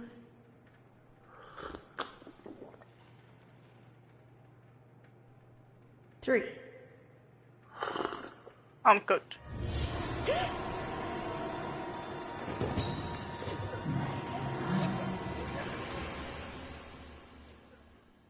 I'm such a dumbass main character. Audrey's so fucking stupid. Oh, get relaxed. I was almost afraid you'd miss my party. What's going on? Oh, it seems you're just a little overwhelmed. It's all right, honey. I understand. It's not every day one gets to bask in the glory of an angel. Angel? Alice, angel, to be exact. That's who I am. Sent from above. Impending perfection. What do you want? I'm a cartoonist. How the fuck do I not know this character? Right to the chase. I like that. The truth is, honey, you're one of a kind. And to put it bluntly, what I want is your face removed, your skin peeled away like paper, and your insides torn out and tossed onto my table. Custom parts, ready for my delicious harvest. And with your generous sacrifice, I'll be beautiful. But for now, let's have fun. Plenty of time for a bloodbath later. Ooh, how about a game? Let's all play a game of riddles. I'm fucked. Riddles? What a wonderful idea! No. All right, honey. Here's the deal. Behind you is the door to freedom. But it will only be opened if you solve my little puzzle and return to your special chair. Then, I'll throw this heavenly switch here. If you get the puzzle right, you walk away. Get it wrong, you fry. Let's begin. This is fucking idiotic. The bird won't have anything to do with the rabbit, but I hear he likes to court danger by sitting next to the fox. What the fuck does that mean? The fox has always hated the bear. They never sit next to each other.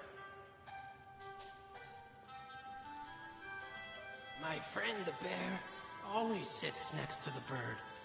After all, they went to school together. Okay, so y'all are all fucking with me.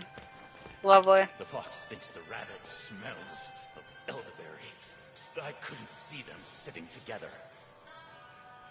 The rabbit never sits with the bird, but he loves to play for company of the bear. The pompous fox? Well, he wouldn't be caught dead sitting on the left. Far too pedestrian. Alright, what the fuck is the riddle?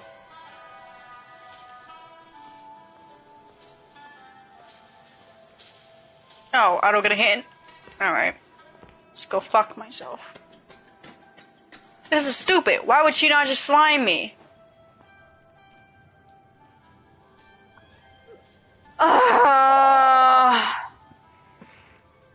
Still gotta deal with the fucking, what, 6 Stooges down there?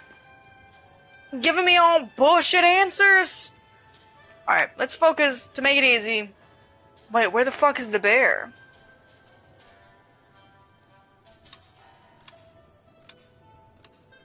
There's no... Okay, so there's not a monkey.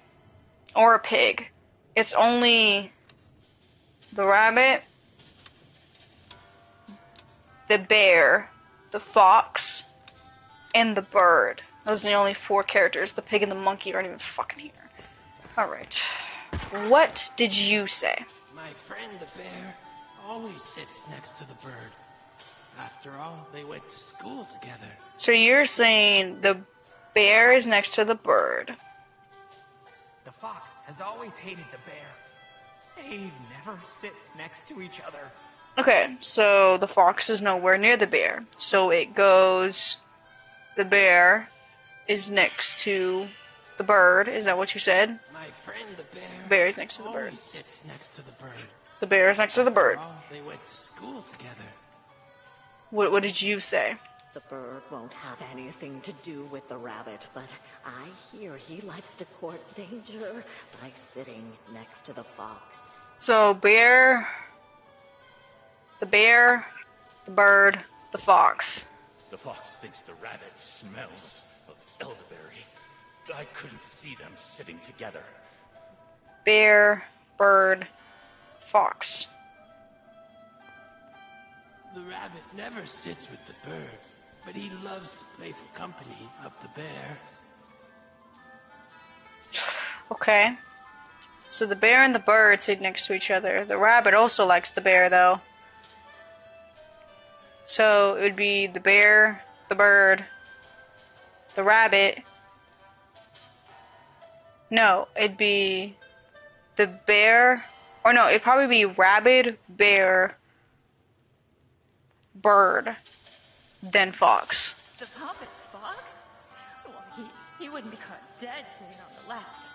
Far too pedestrian. On the left, so he wouldn't be sitting on the left. So I think it's rabbit, bear, bird, fox. Because the rabbit likes to sit next to the bear, but the bird likes to sit next to the bear. But he also likes to sit next to the fox. If I get this wrong, I'm blowing my fucking brains out. Okay. But the fox won't be caught dead on the left, so he has to be on the right. The bear likes to be next to the bird. No. Okay. Yes, I think this is right. The only order that I think I fucked up on would be the rabbit and the bird. Because they... But they have to be in between the bear. Because they both want to be next to the bear. Give me one more time, so I don't fuck this up. I'm pretty sure it's rabbit, bear... What did I just say? Rabbit, bear, bird, fox? Okay, what did you just say? My friend the bear always sits next to the bird. Mm-hmm. After all, they went to school together. Okay, so bear next to the bird. The fox has always hated the bear. They never sit next to each other. The fox nowhere near the bear. The bird won't have anything to do with the rabbit, but I hear he likes to court danger by sitting next to the fox. So make sure the bird isn't next to the rabbit, but next to the fox, okay? The fox thinks the rabbit smells of elderberry. I couldn't see them sitting together. So the fox won't be anywhere near the rabbit. The rabbit never sits with the bird, but he loves the playful company of the bear. Cool. So the rabbit doesn't want to be next to the bird, but the bear. The pompous fox? Well, he wouldn't be caught dead sitting on the left. Far too pedestrian. You know what? I'm full sending it. I think I got that shit right. Because the bird wants to be next to the fox. The bear wants to be next to the bird. The bird doesn't want to be next to the rabbit. And the fox doesn't want to be next to the rabbit. Oh no, the bird doesn't want to be next to the... Fuck. The rabbit doesn't want to be next to the bird. And the fox doesn't want to be next to the rabbit. I think I got it.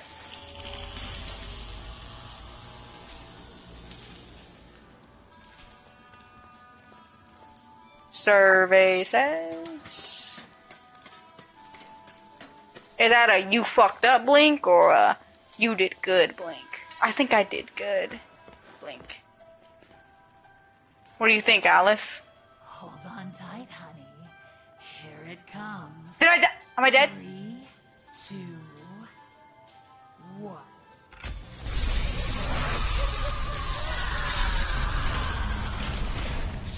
I was right.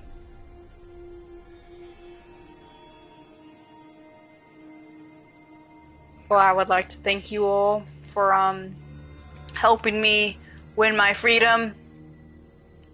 I appreciate that. I wouldn't have done it without you.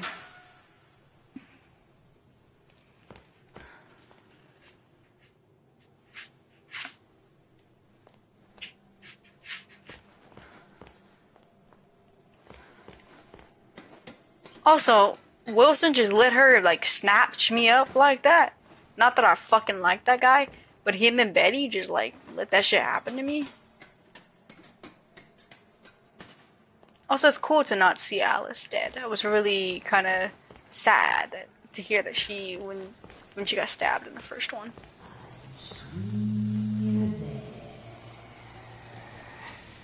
Nobody likes a party pooper. What do you mean? You said, get the riddle right, and I'll set you free. I got the riddle right. You set me free. Bitch, it was your game.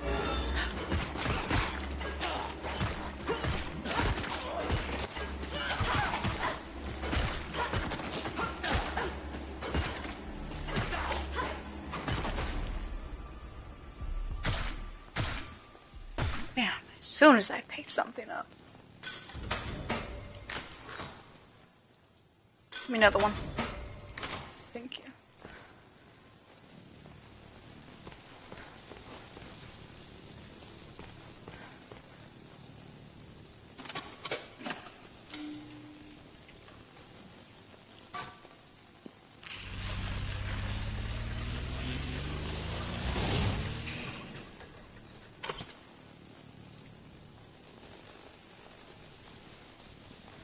Alright. Am I lowering these towers? Oh, this is a bad idea.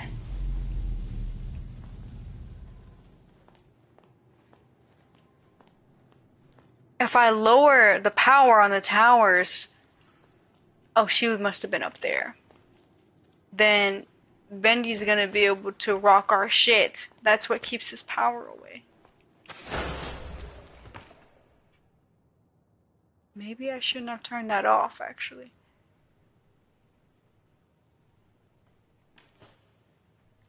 Maybe I didn't need to turn that off. Is there anything over here that I need?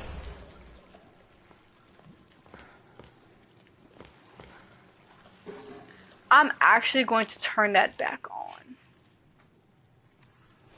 Because that's a bad idea.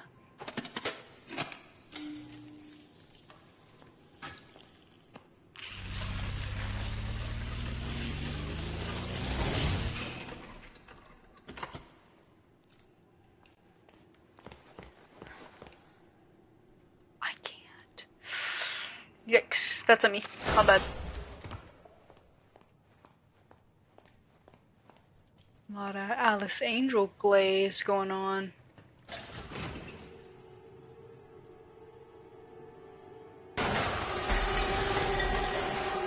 Did that bitch just shoot at me?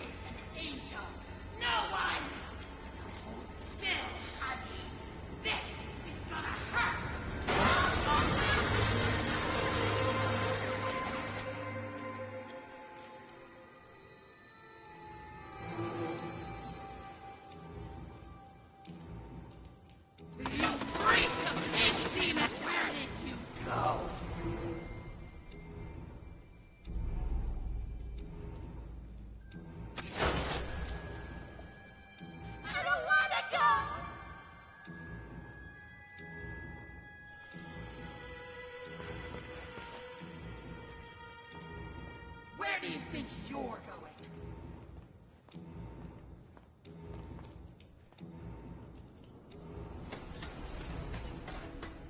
I know you're out there!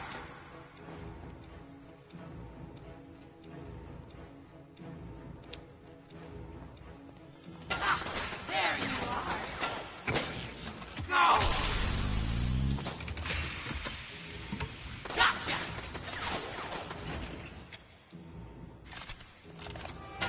Stop hiding! Start dying! How did she get the Tommy gun in here? Beautiful!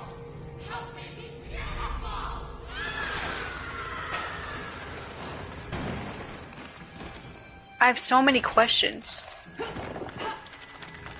They literally disarmed the Tommy gun for being in use, or they put it on the table. And they only let you in here if you put your weapon down. So how did she get the weapon here?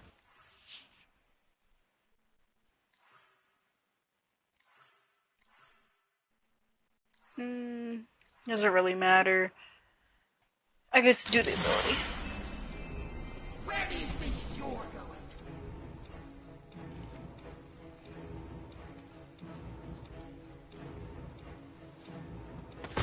Oh shit. Lovely eyes and a chip. It's still in my spotlight, honey.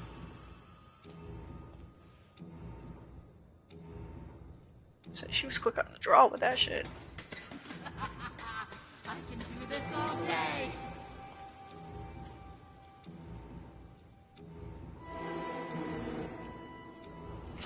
Come out wherever you are.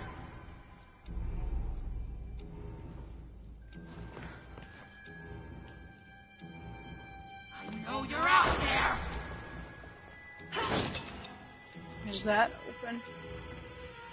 She can't see me from there. I don't wanna go. Help me, be beautiful. You hiding from me? That's precious.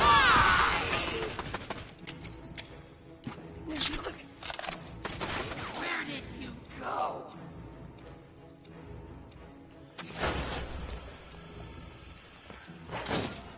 I like how she's baffled by that. Go. She's just like, you're hiding from me? It's like, what the fuck else would I be doing, gang? Where do you think you're?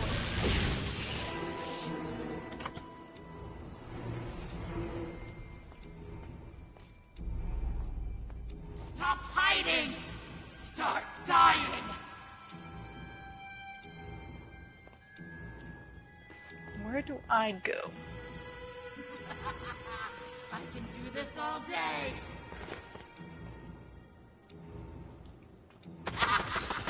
That's it. It's still in my spotlight, honey. I think I need to go up there.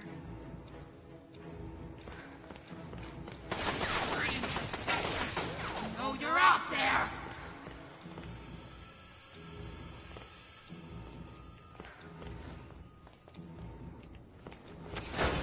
You freak of ink demon! I don't wanna go!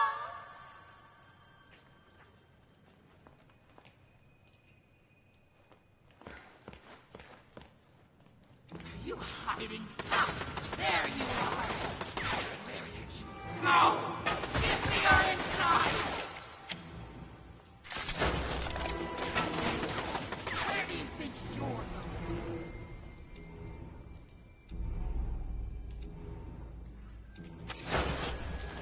I think there's an invisible wall Where here did you go? stopping me from going up here. Gotcha! There's not. Stop hiding! Those lovely eyes in a jar! I can do this all day.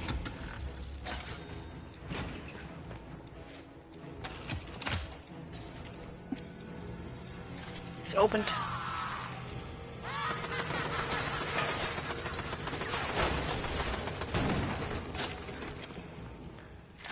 Banish. Oh! Are you hiding from me? That's precious. Give me your inside! Damn, she don't miss. Go!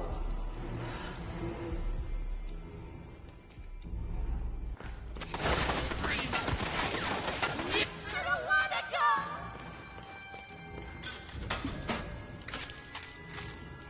Give me all that. I like her. Come out wherever I like you her. are. I don't wanna go voice line. Freak of ink demon! Go!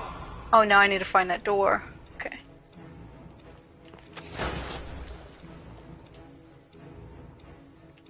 I know you're out there! Where did that door that opened up go to?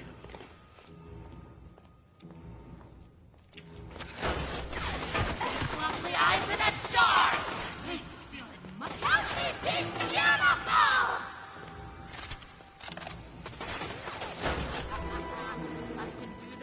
day.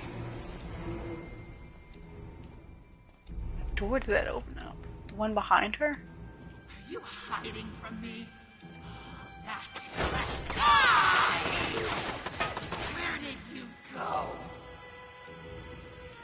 Okay, so pretty sure I need to go up here. Because I just went up there. That's it! Come out wherever you are! There you are! Opened that one. I don't wanna go! Then I think I sneak up on her, right? Sneak up on her and I manage her. Where did you go? Shh. How dare you touch me? Just touch her once.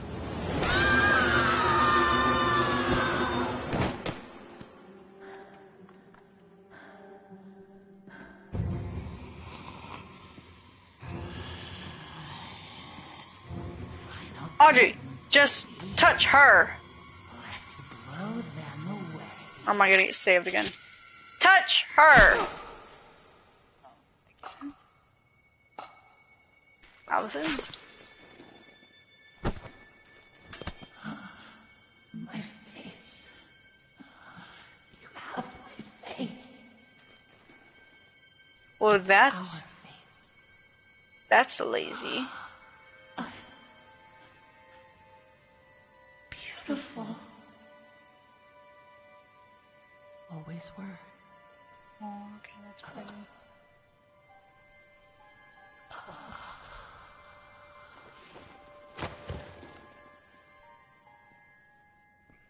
Why does this feel so familiar?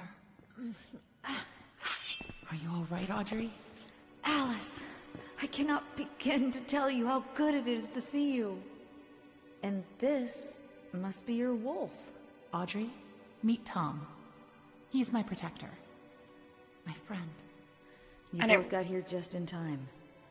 Now I understand why you don't like being called Alice. The machine creates many of the same forms. At least on the outside.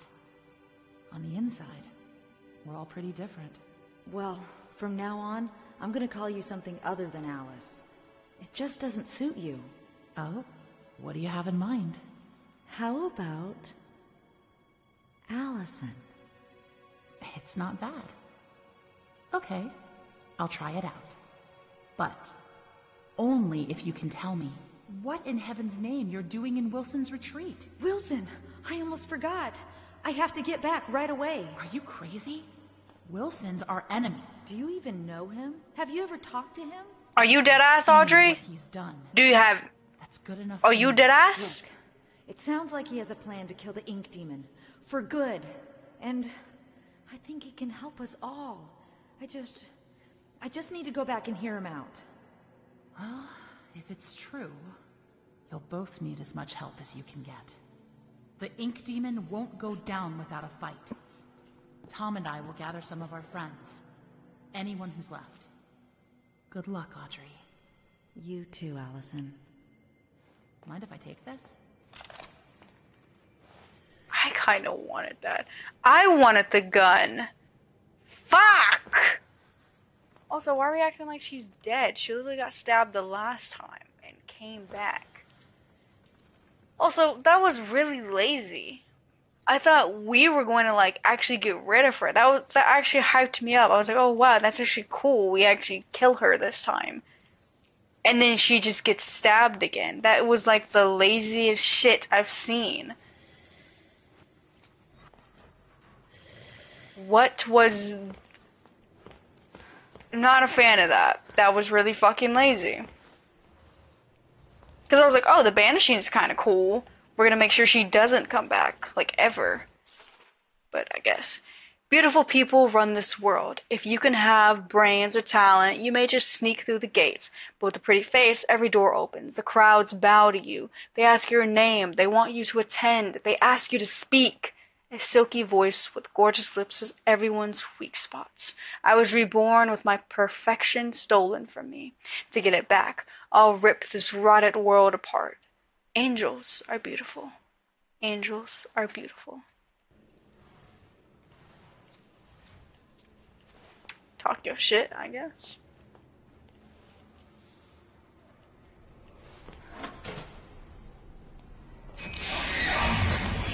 Prince of Peace.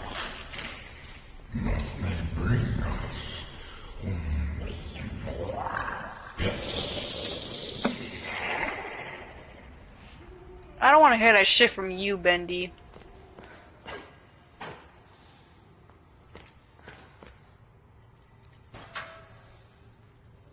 The thing is, I'm not even on this fucking guy's side. I'm more on, like, Bendy's side. Because he literally called Cap. He was like, that motherfucker's lying.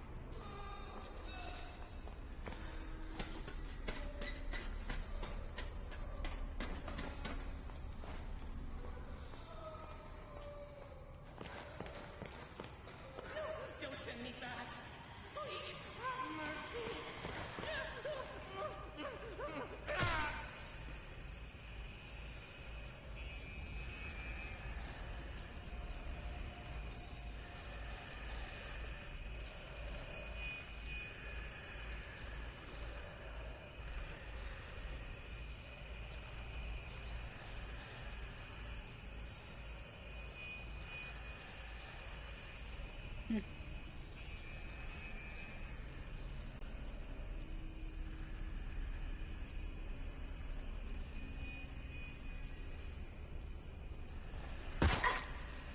Didn't need to land right there.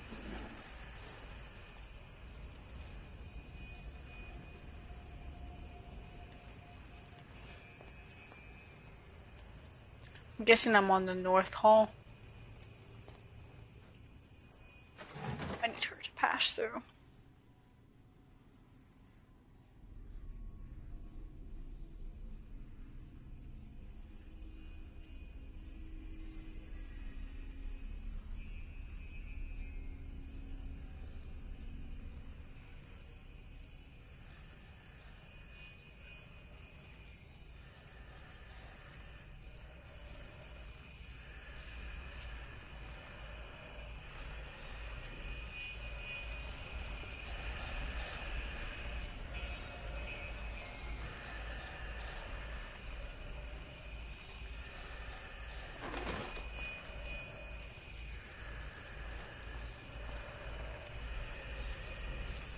So if I don't crouch, I don't think she...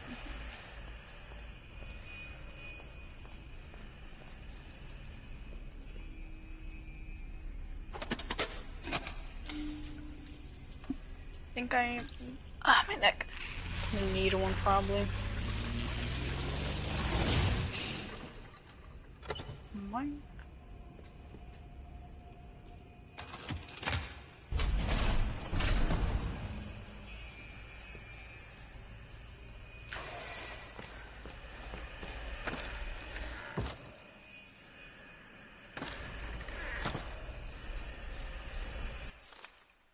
Dear Alice, I don't know if you will read these notes, but I'll keep leaving them for you.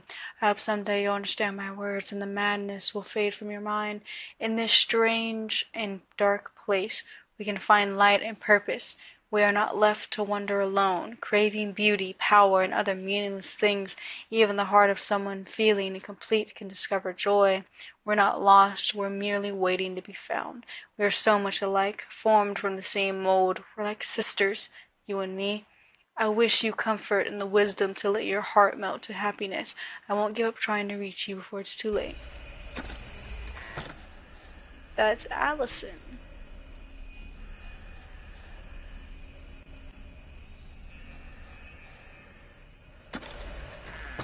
Yeah, but every single time you've found her, you've killed her.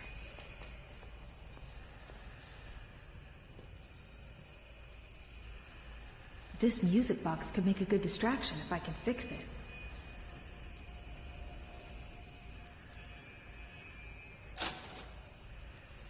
Oh, okay.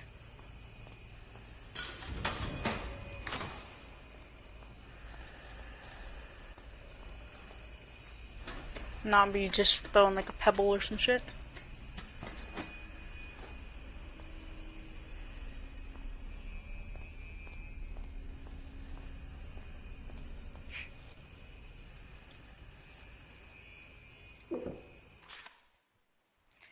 They said he killed my lord. They said the ink demon fell. They said I was a false prophet. But I say my lord lives. But I say he will return. But I say you better watch your back, Mr. Wilson. Can I get an amen? I know that's Sammy's bitch ass.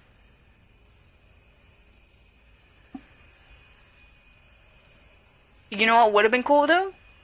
Is if I would have heard him say it. Like if he said, can I get an amen? Because that would have been a great compliment to the first game.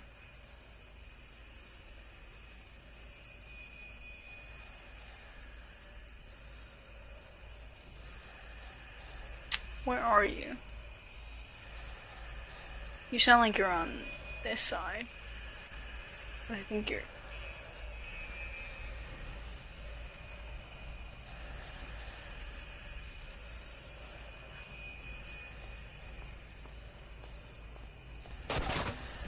Are we deadass? Are we deadass?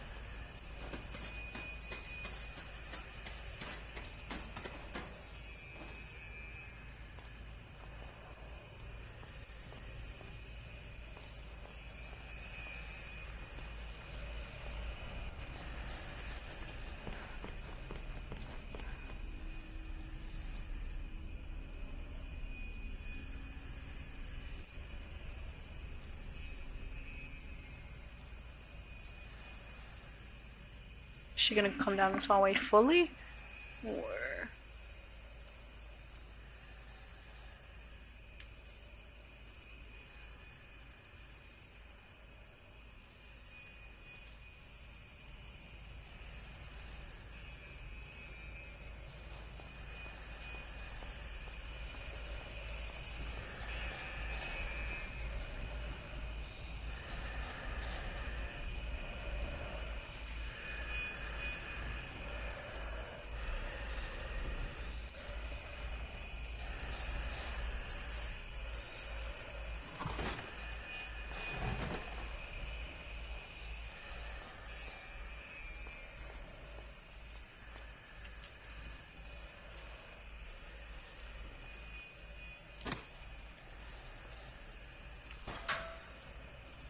Okay.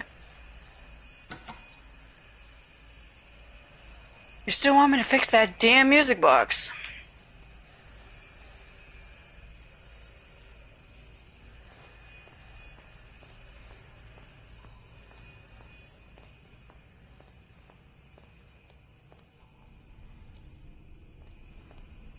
Oh no. She's coming back.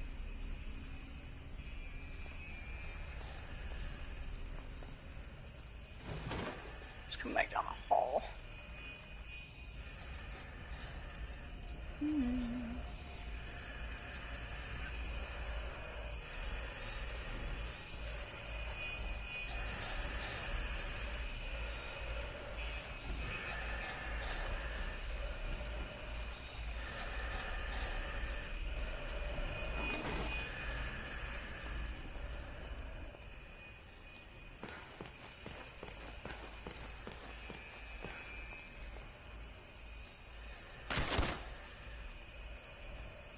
Fine, I can literally just use the bar.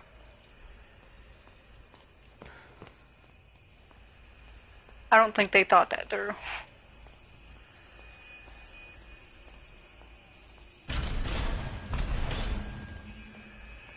The hell was that?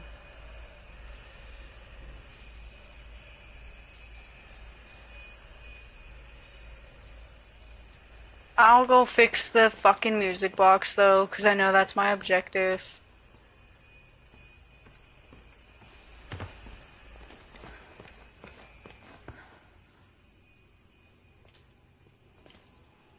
I have the wind up. Okay.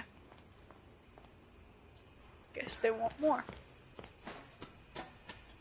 Wait, so you're telling me I gotta go all the way forward just to come back to fix the music box?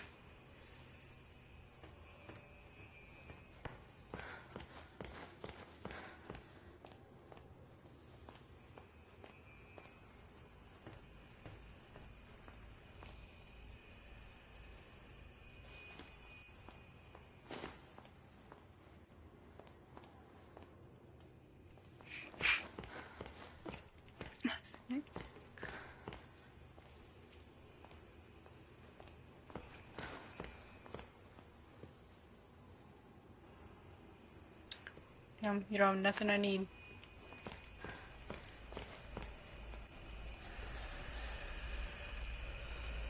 Why would I do that?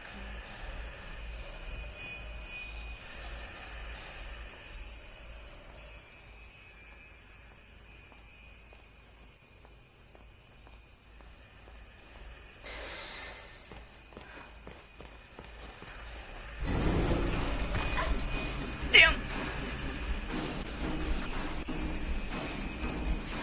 I don't think they can climb up there.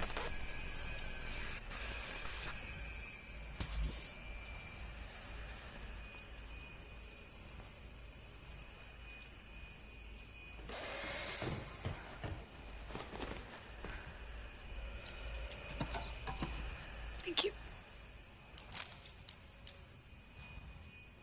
Okay, that's why we need the box.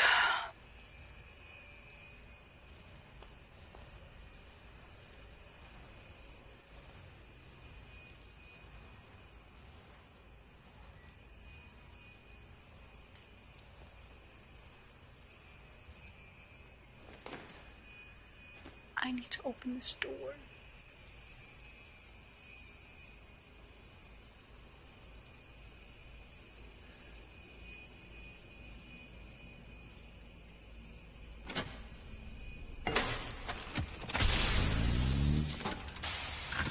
Yes, because that definitely did not alert them.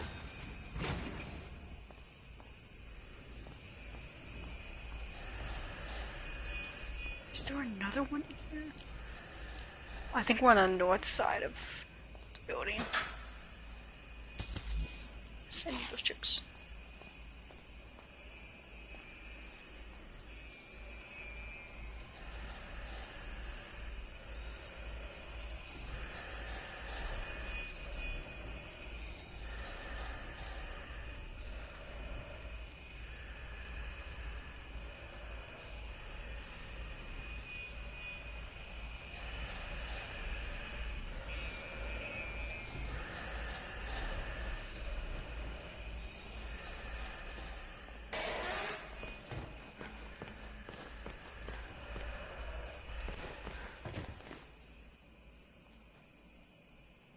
That's all the pieces for the music box.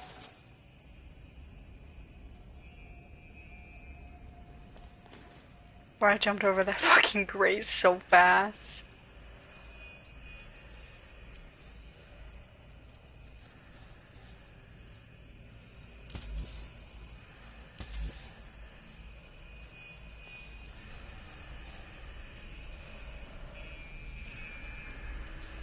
Don't come in here. Back up, because I need to charge my thing again.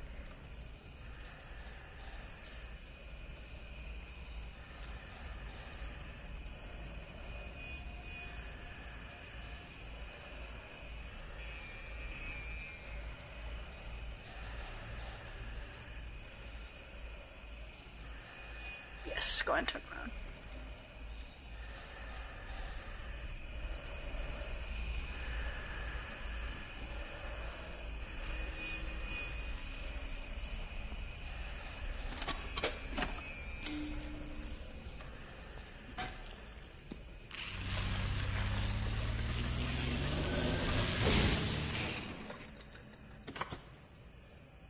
Appreciate that.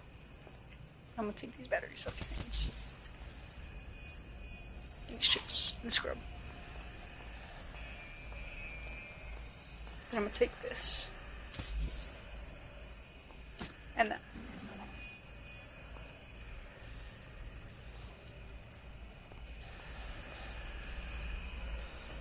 It's down this hallway. Batteries. And more batteries. Okay. I might actually be able to go back through the pipes and get the gent pipe upgraded. Well, that's bullshit. You turned around. Ooh. Don't hit me. You do a lot of damage.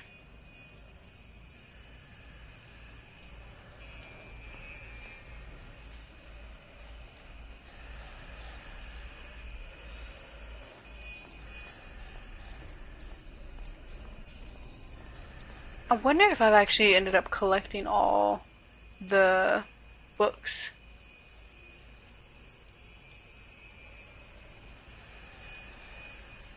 I have my power back now. Yes.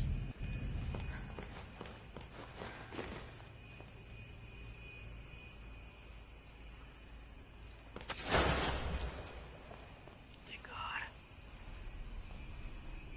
Actually, didn't need to come up here. No.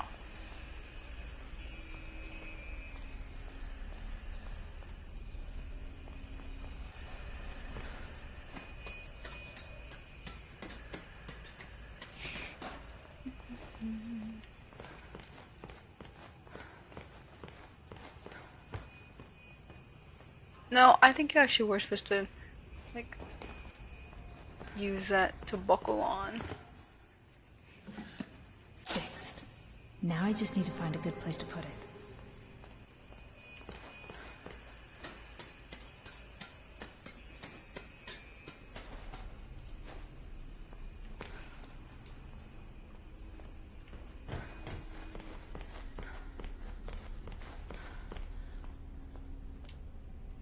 And where would that be?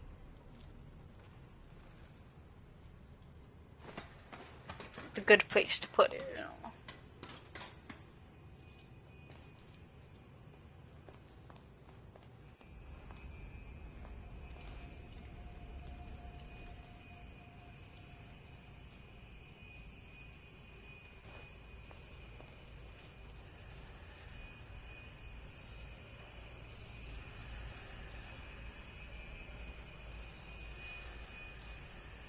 I'm guessing she might want me to put it up here.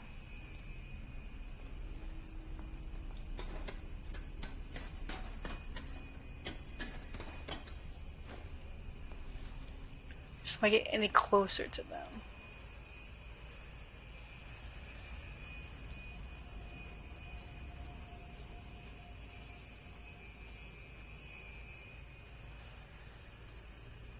Where do you want me to put it?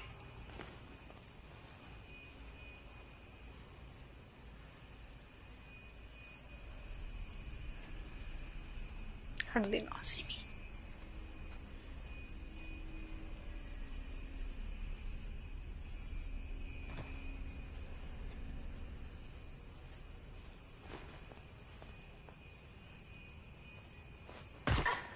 Bro. Clicked on the fucking thing tonight. I think it's maybe over here.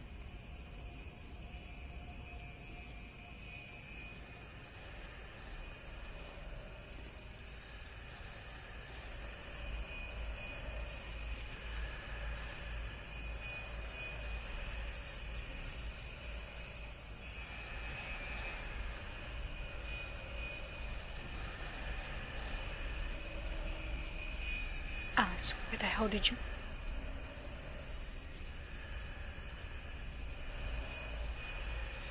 I mean, Archie, where did you want me to put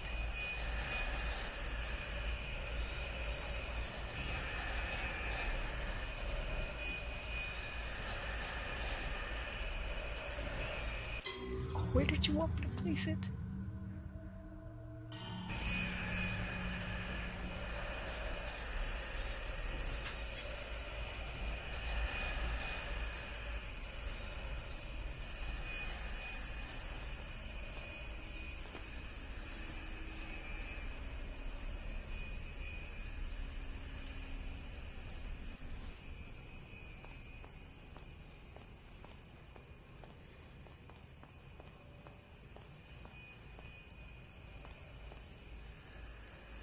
Here goes nothing.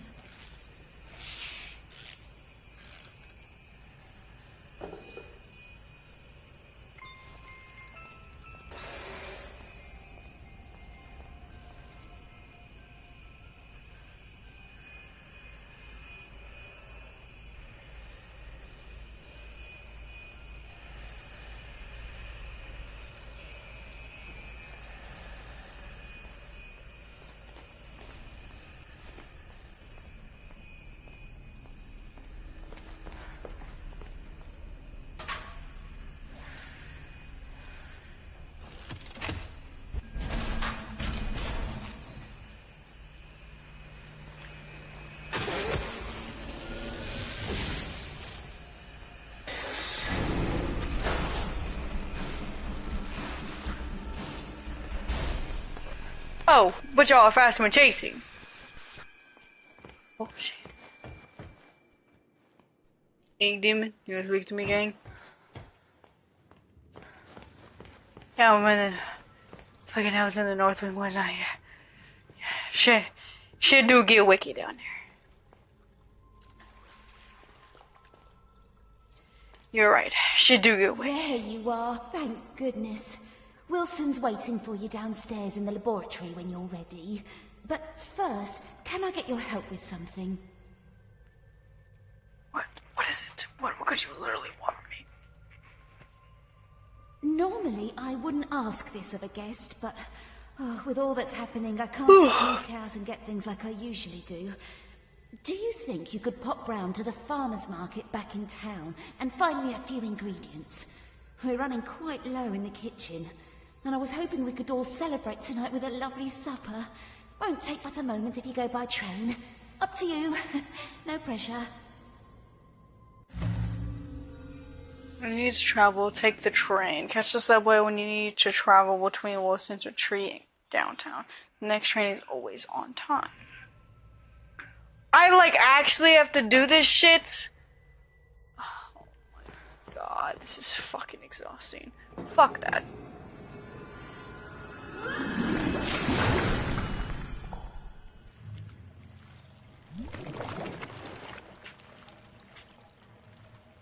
This isn't happening. This isn't happening.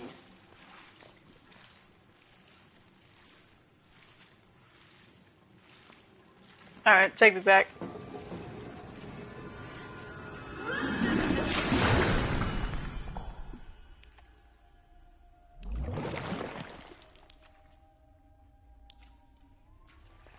I'll just take the fucking train.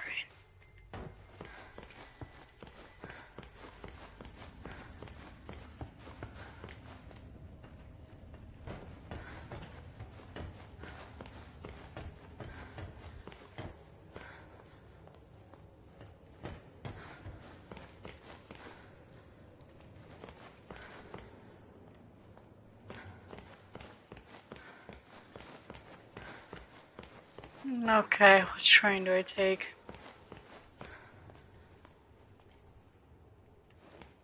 Do I wait on it? Oh.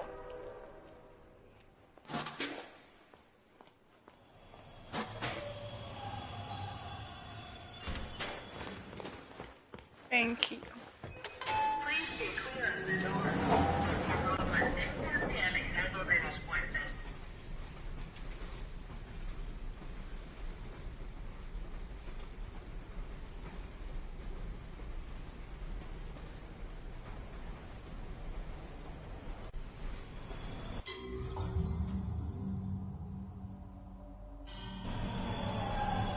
Have a nice day.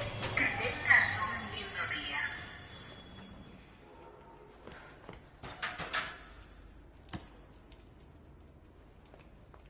So, we're over here trying to end the havoc of this world, and she over here sent me to the goddamn farmer's market.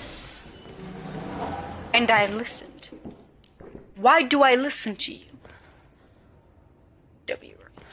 What that's from.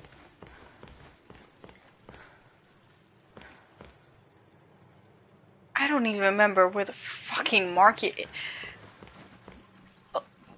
Goop me. Somewhere in the city.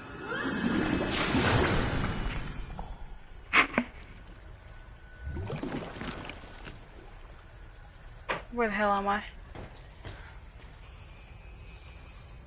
Why would I want to be inked? Oh. Ink me.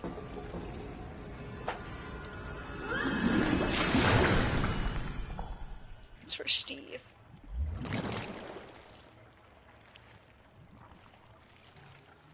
But old boy wanted me to go all the way back to the lounge. The lounge was the very first part of the game.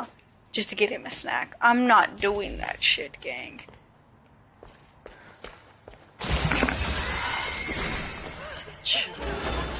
You actually. Alright.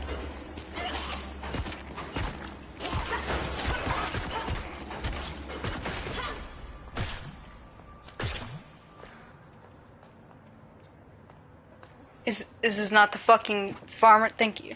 Says it's not the farmer's market.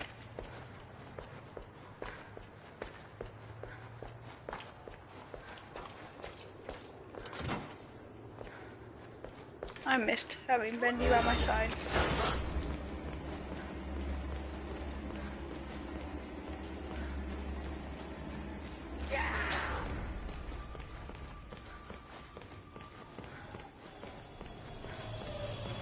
Perfect timing. Please stay clear of the doors. Por favor, manténgase alejado de las puertas.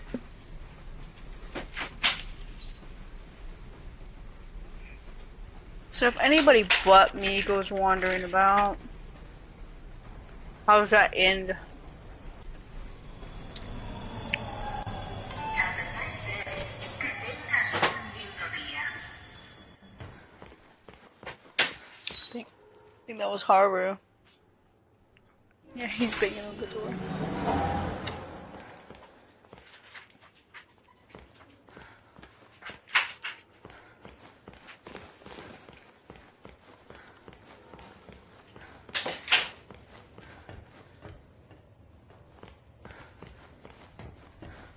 Alright, I have your fucking items. What you axed of.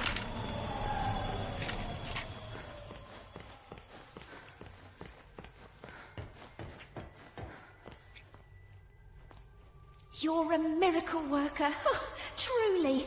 Oh, I only wish there was something I could do for you. Oh, wait. I spotted something in the fountain yesterday. Don't know what it's for, but you're welcome to have it. You better go see Wilson downstairs. He's been waiting ages. Which fountain? It's in a memory.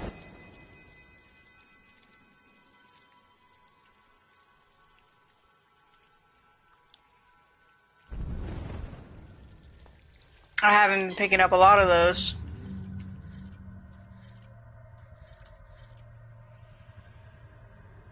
I only have 2. I think that was supposed to be the last one you get. Can I check how many illusions I have?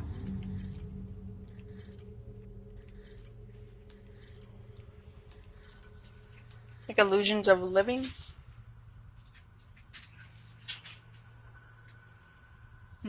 Guess I'll never know.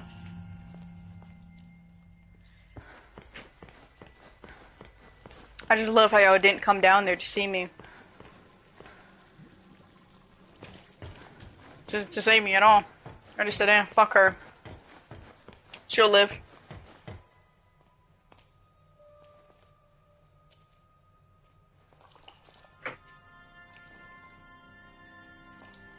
It's goopy.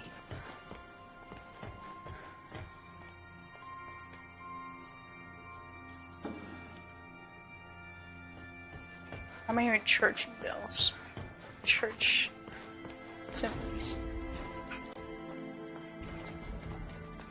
Okay.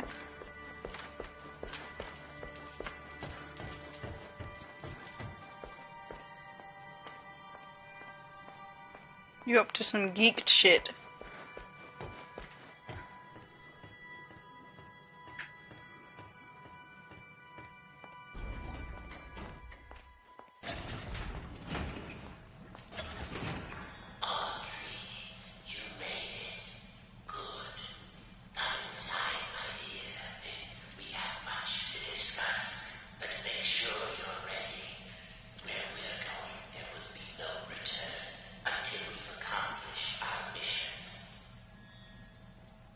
Okay, so this is like a final boss type of thing, like into the game.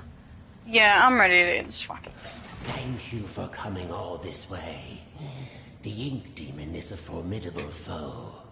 To truly destroy such a monster, he must be dethroned, humiliated. For months now, I've been working on something that will do exactly that. Cast out the demon, and put a new deity in his place. Stronger, more powerful, and controllable. Together, we just need to unleash our ultimate weapon. Come, let me show you my creation. Why would we replace him? Isn't he beautiful? Simple but elegant. A treasure. Powerful beyond anyone. The ink demon will fall, and we can have peace at last. It could work, but it sounds risky. How will we control him? We don't want to repeat Joey's mistake. No, we don't. All of the factors must be perfect.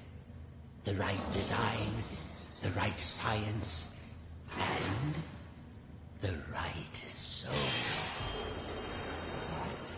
At last your purpose is revealed, Audrey. This is why you're here. With your soul inside him, my creation will live forever. Stay away from me. You're insane. Oh, so you're surprised when the guy who dragged you in here unconsensually now wants to throw you in a fucking creation of his? You needed to save your father. I thought you had a plan to send me home, to make everything right. Why would he do that when he brought you here, you dumbass bitch? Oh my god. My father is beyond hope. Perhaps you know him. Nathan Arch, owner of Archgate, industrial genius, business tycoon. For years I've lived in his reaching shadow. He always had time for the grand creators. But never you. The doers, as he called them. He knew only the best, the biggest thinkers. How could his lowly son ever hope to compete with that? Oh, brother. But now, thanks to you, I can. Audrey, you're such a dumbass bitch. No need to struggle. My signal prevents you from using those devilish powers of yours. And more importantly, keeps the ink demon from getting in. It's time to die, Audrey. And live again. As a god. We're gonna push him in it, aren't we?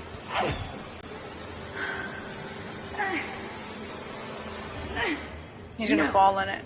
Not this time. He's gonna fall in it.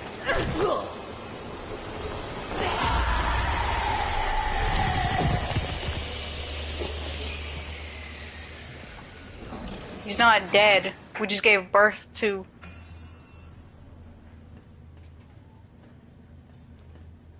Subject, accept it. I decided to go for a walk this morning. Took a little stroll down to the park. Enjoyed the warm sun for a while. Found a quiet bench. Even grabbed a hot dog. It's been ages since I've done that. Tessa would kill me if she knew I've been off my diet. When I got back to the office, I stopped by the animation department and said hello to the troops.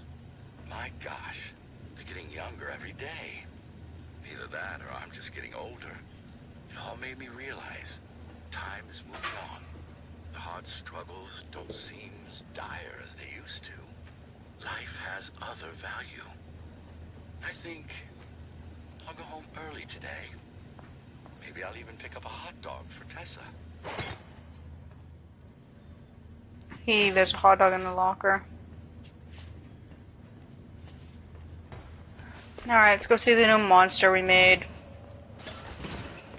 Yeah, I'm just really not a fan of Audrey. Like, I think what really ruins the game, or can ruin a game, I'm not gonna say will ruin a game, is your main character, who you choose to put as your main character. Because she's just so fucking dumb and unlikable. From the darkest shadows. It's time to ask the question. Ask what question?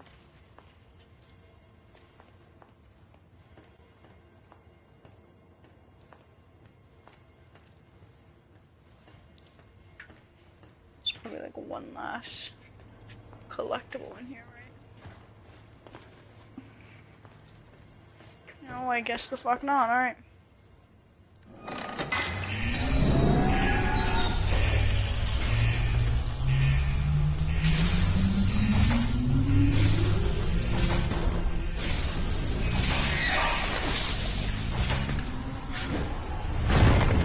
There he goes. He's alive.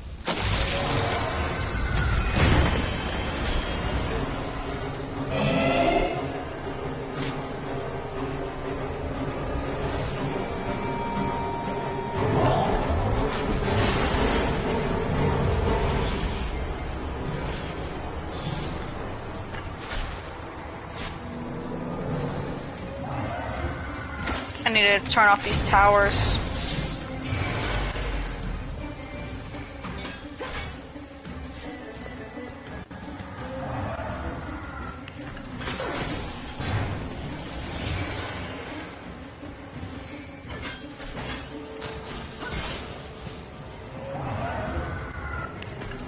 I need him to...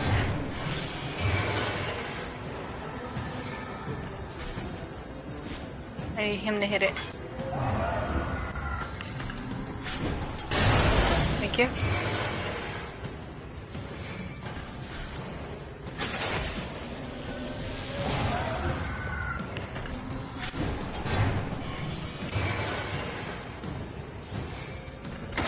Because if I lower these, Bendy can come in here.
Swing over here, swing over here.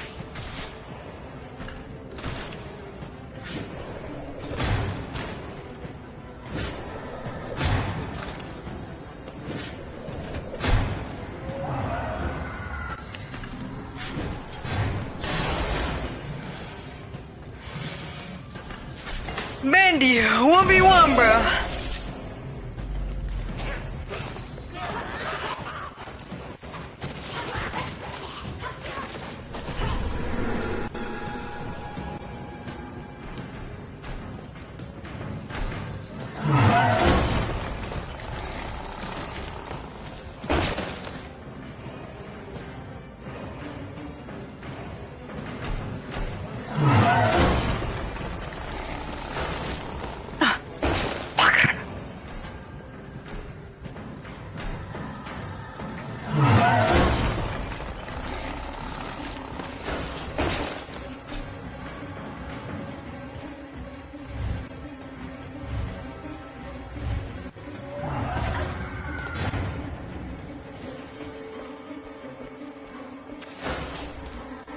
Where does it want me to flow to?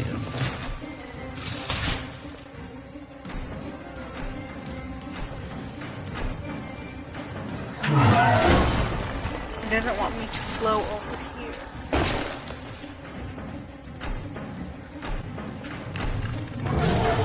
Nope, not through the door.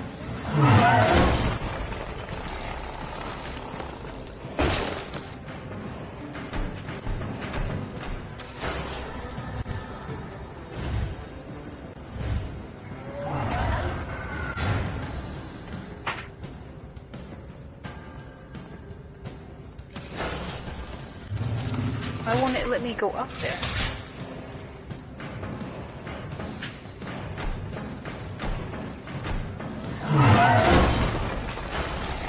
What the hell? Where do I flow to?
just slimed my shit. Didn't know I was supposed to be killing, bro.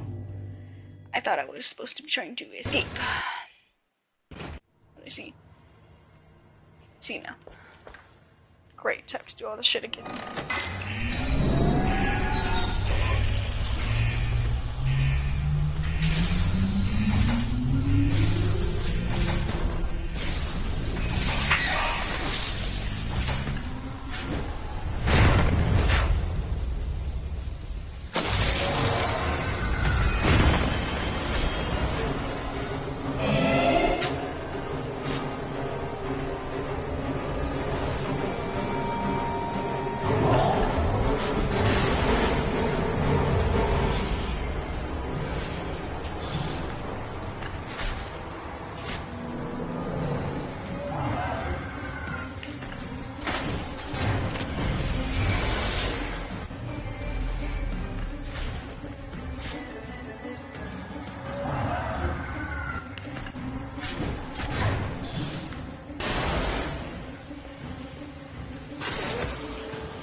It's rule of 3.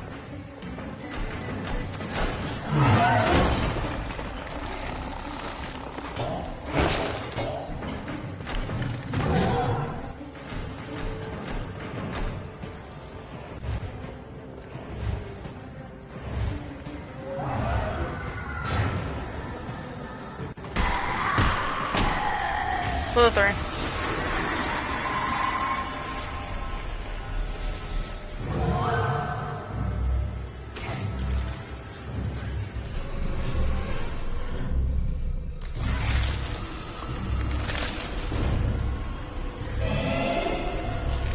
He just ate my fucking legs, dude. Bendy, thank you. I would say I need a goat right now. I didn't turn up the. Oh my god! Oh my god! He sixed him.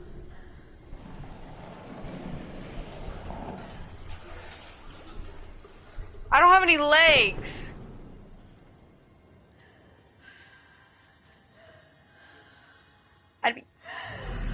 I'd be fucking tripping, by the way. Are you gonna kill me too? Are you gonna eat me? I just gave you a meal! Oh, I'm so fucked, Alan!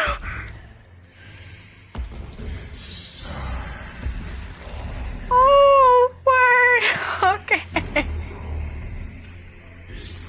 You bitch ass! You let me my legs!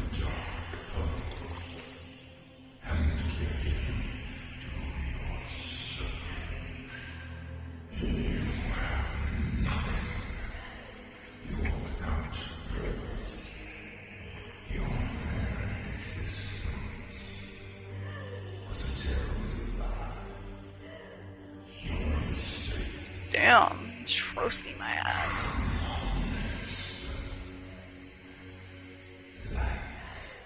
Me.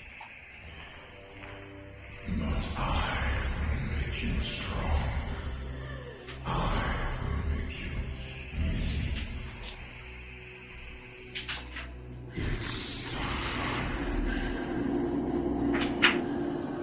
meaningful. Quite literally, you're making a deal with the devil.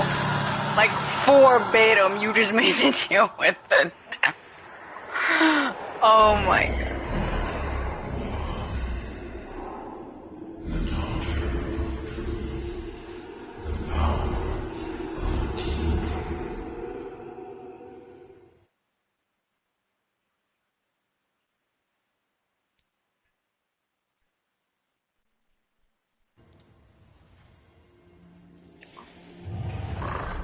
We are one. Venom. What's happening to me?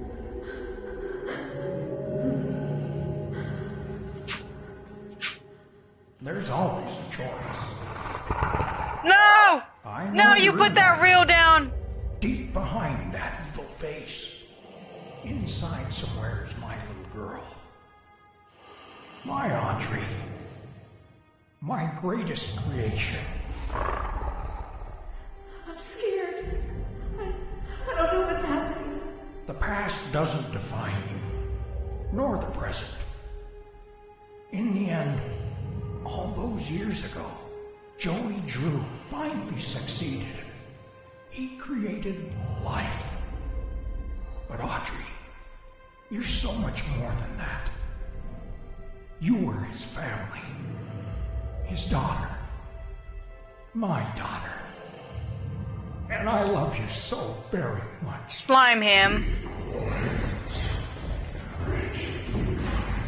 Remember who you are, Audrey. Remember. Your words are voice. The failure of Joey Drew dies. I know you're in there. You don't have to be this anymore. It's never too late. Oh, you need me a choice? Just a pencil and a dream. Isn't enough? You need to play the reel for it to work.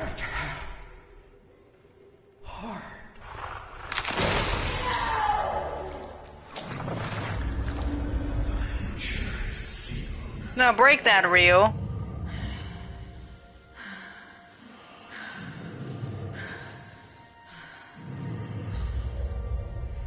What do you think you're doing? I'm starting over. This is the end.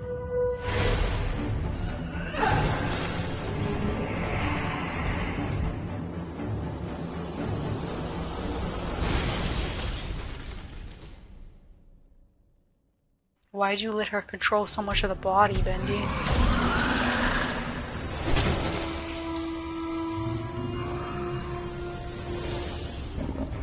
Oh, holy.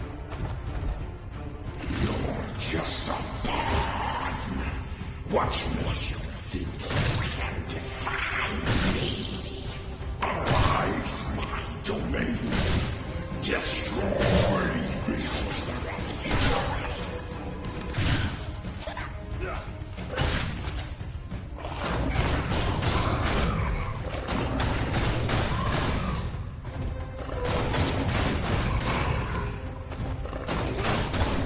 This is such a weird game.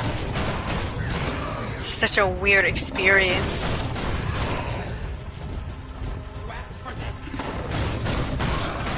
So all these inks are just willing to die for the cause. You're saying destroy this traitor as if we're not one. We're literally one, Bendy.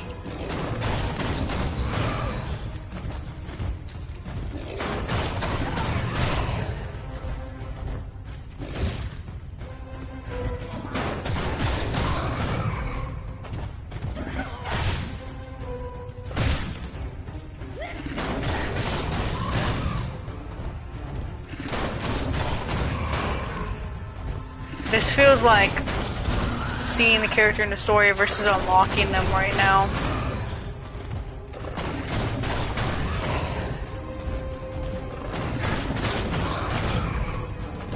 Because you were able to do all that cool shit. Also, wouldn't I just be another inkling? So how did I gain so much power from fusing?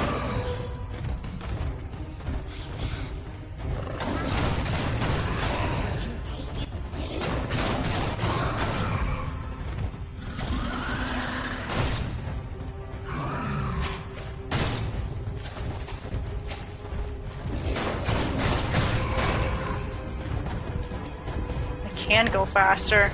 It's like, holy Bendy.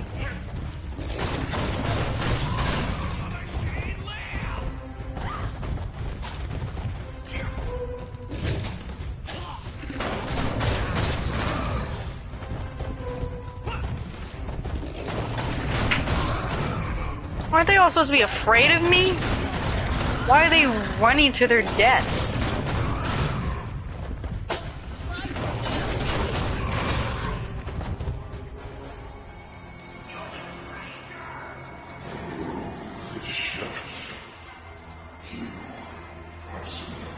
Aren't we surrounded?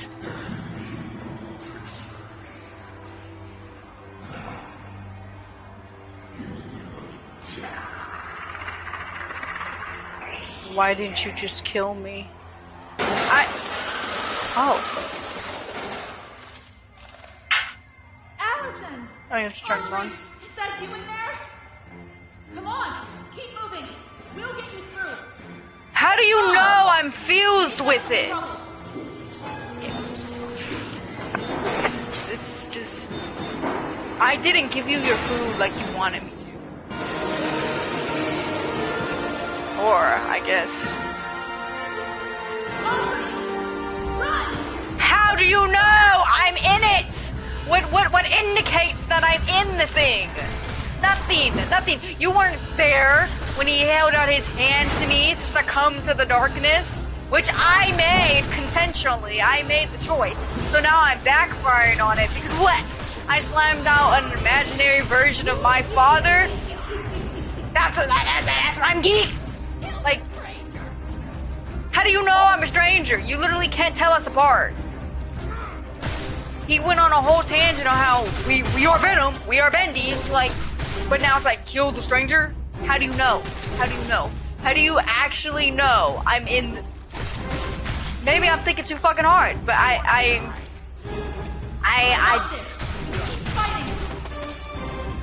mean, I think I'm carrying a lot of the weight here. The ink demon rises.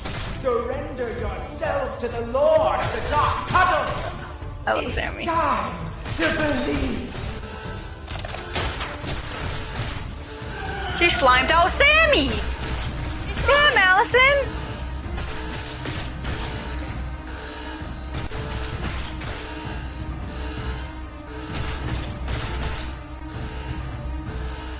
I actually can't move when there's like too many of them, so I actually have to stop to kill them every now and then. Which again, wouldn't this be making me more powerful? Like, let's say I just start like biting off their fucking heads.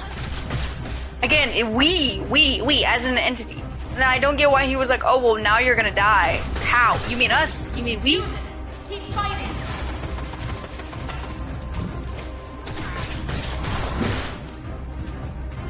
Keep going. Be all right. Good luck, Audrey. Or am I not a part of Bendy? Are we two separate entities now? Does he have another body? Why would he give me his body? Why would he give me his power? This isn't the math, bro.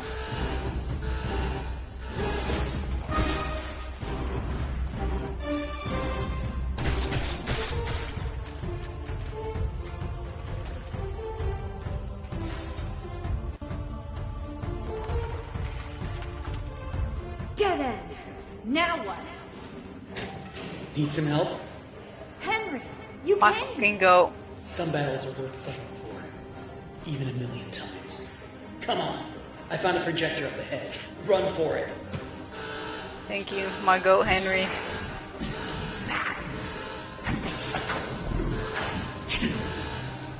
Well then, we'll just have to do better next time. We are one! We're literally an entity! Like...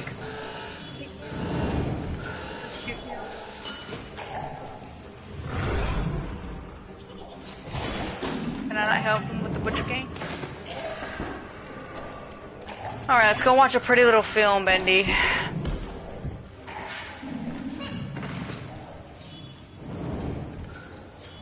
Also, you're telling me all that smashing didn't destroy the film? Get your butt out of there.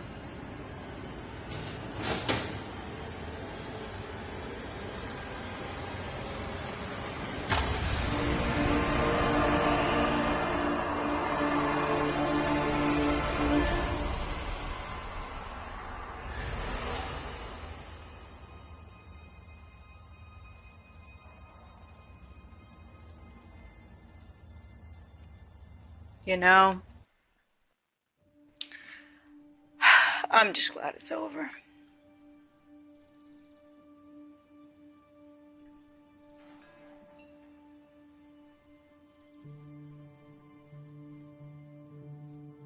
I got a lot of trophies from... My father once told me that just because we're born of darkness doesn't mean we belong to it.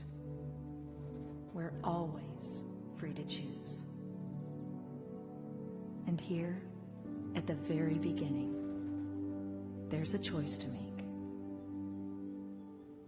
My father's cartoon world was now mine. To rule, to watch over, and to protect. I can make the cycle more bearable for my friends inside. But as for me, I'm the first of my kind. Born of ink, but living in flesh. Joey's world is escaping into ours. So, what's next? Who can really say? Hey. Well, at least I didn't kill him.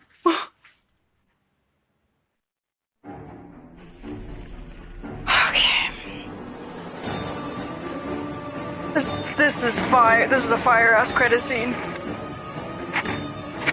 Holy, this is fire.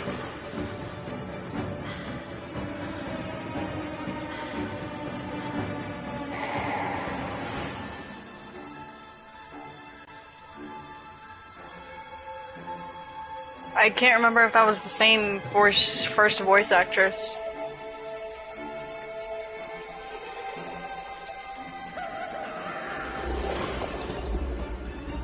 Who was the Ink Demon? Because he had a fine ass voice. You did great, Sean.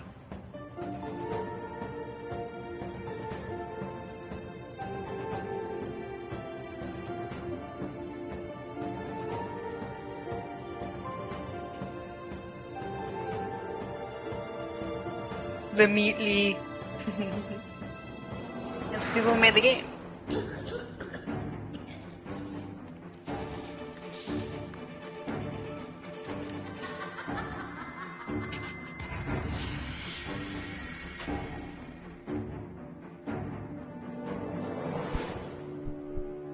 think I actually got the secret ending.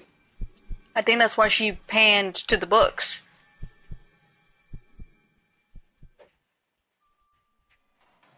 I think I collected all those books. Oh, this is the secret ending. I got all the books!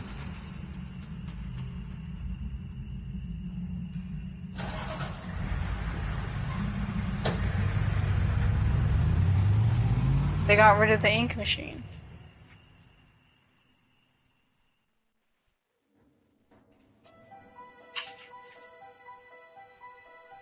Okay. I guess opinion time. Truthfully, I did not like this game, especially as much as the first one. I liked the concept of this one, as in how she's his daughter, like, made from ink. But there's a lot of things where I'm like, you know, here and there. Oh, Sean Flynn was still in this? Oh, nice. But, okay, where do I even start? The backtracking, it took me maybe 2 episodes to get used to, because it was very tedious and annoying when I first started the game. And don't get me wrong, like, backtracking is fine. It's not like the worst thing you can put into a game. If it's done right, it's cool, but like, this was not a game where it was done right in the beginning. But I did get used to it, so it became better. Specifically, this game is all for the amazing Bendy fans who have an incredibly dedicated community to the support of people. Can I get an amen? And yes, thank you for playing. But, what do you, stop biting that. Sorry, she's gonna break her neck for a second. I really did like the first one. The first game is extremely nostalgic, and it's one of my favorite indie horror games, honestly, and I do mean that. It's great for what it is. This one felt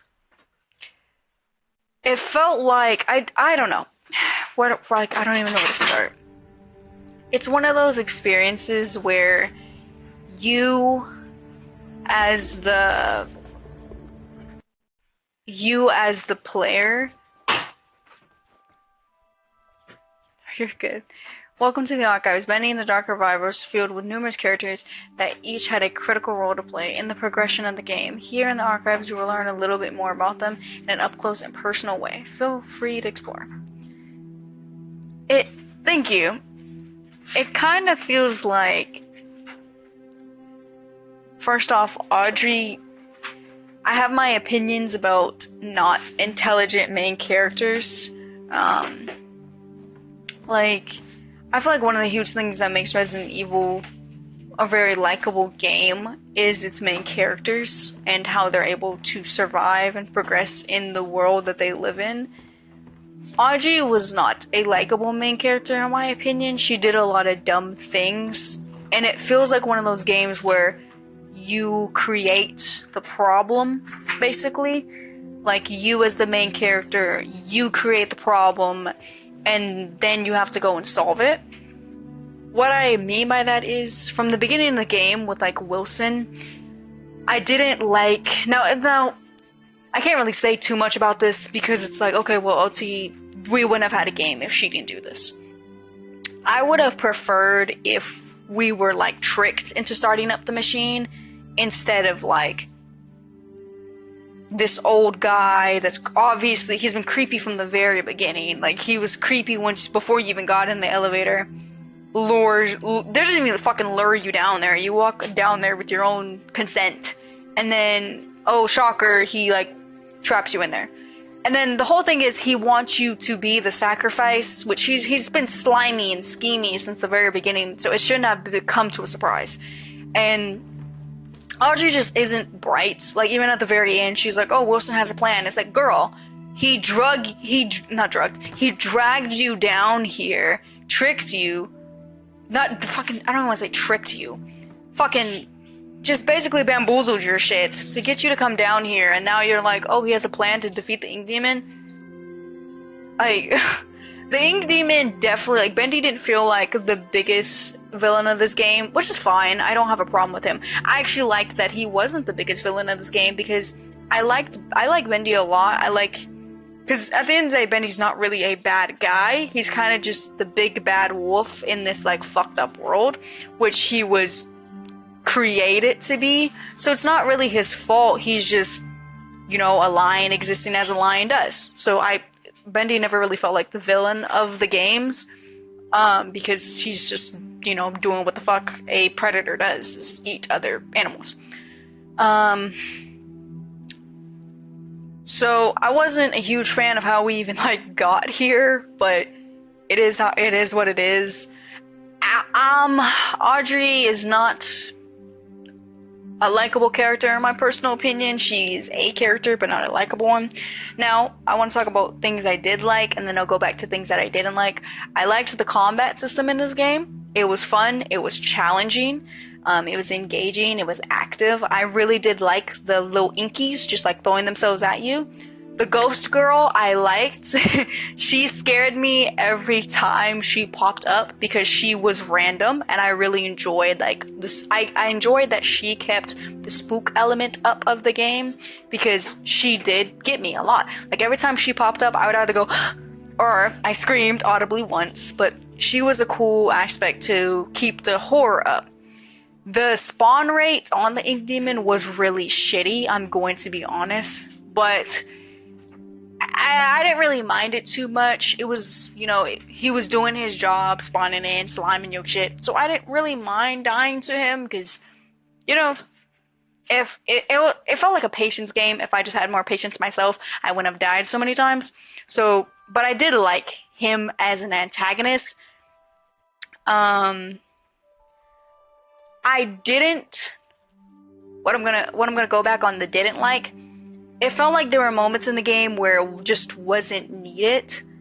It just felt like a cameo. So in the very beginning, when you run into Alice, I understand they didn't want. Here's what my understanding is. They didn't want to make the game too similar to the first one, as in like things that happened. That's not. I can't confirm or deny that. That's kind of my guess. But I'm gonna walk around. I'm not gonna read the things yet. I'm just gonna walk around. But personally, I didn't like. So when Alice first pulls up and she's like, "Hey," you know, she doesn't. For the rest of the journey, you don't go with her. What I did like about Henry's story is that when he is separated from Tom and Allison, it's for a reason. Like, he either falls to the floor, or they can't reach him, or just something. Something happens to the point where he can't be close to them. Because in such a dangerous survival game, you would want to be, you know, close to whoever you can be close to. You know what I mean? You would just want to be. Because it's all about survival. I didn't see the point of cameoing her just for her to be like, "Yeah, bro, I can't help you because Tom doesn't like people." That is a not only selfish but extremely stupid reason, and that didn't feel like something Allison would say, especially from the first game. But who am I? I'm just a fucking player. Oh, we get a good look at her, because every time she jump scared me. Now, she doesn't look like she is a good fit for the Butcher Gang, but she was cool on her own. I liked her on her own. Now, the enemies weren't as scary. She might have been the only one that was actually like really jumping me every now and then. But I liked the concept of her. The Keepers weren't really scary. They were kind of just there for real. I love the little Bendy form. I thought he was absolutely adorable, and he was just so cute to have by. Now, I didn't care. I am going to say I don't think they can keep making these games as much as they want, you know, go crazy if that's the hill you want to die on. I don't think any of their games are going to beat the first one, because the first one's logic made a lot of sense. You were a guy who was trapped in this loop because you left your partner, and then your partner went into this like crippling debt, lost the company, lost everything after you left. He blames you for it.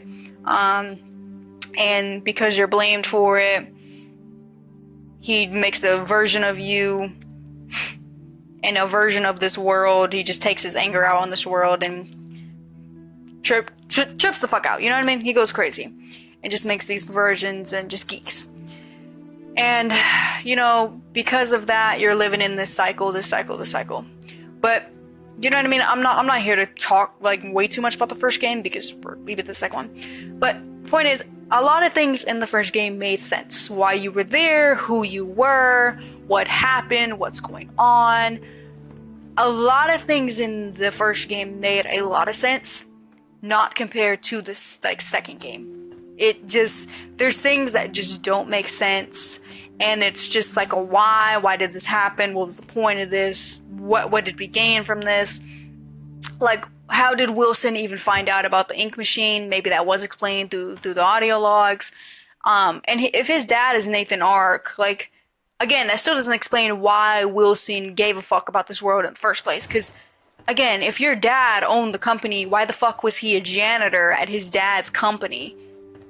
You see how that doesn't make sense? Like, that aspect doesn't make any fucking sense.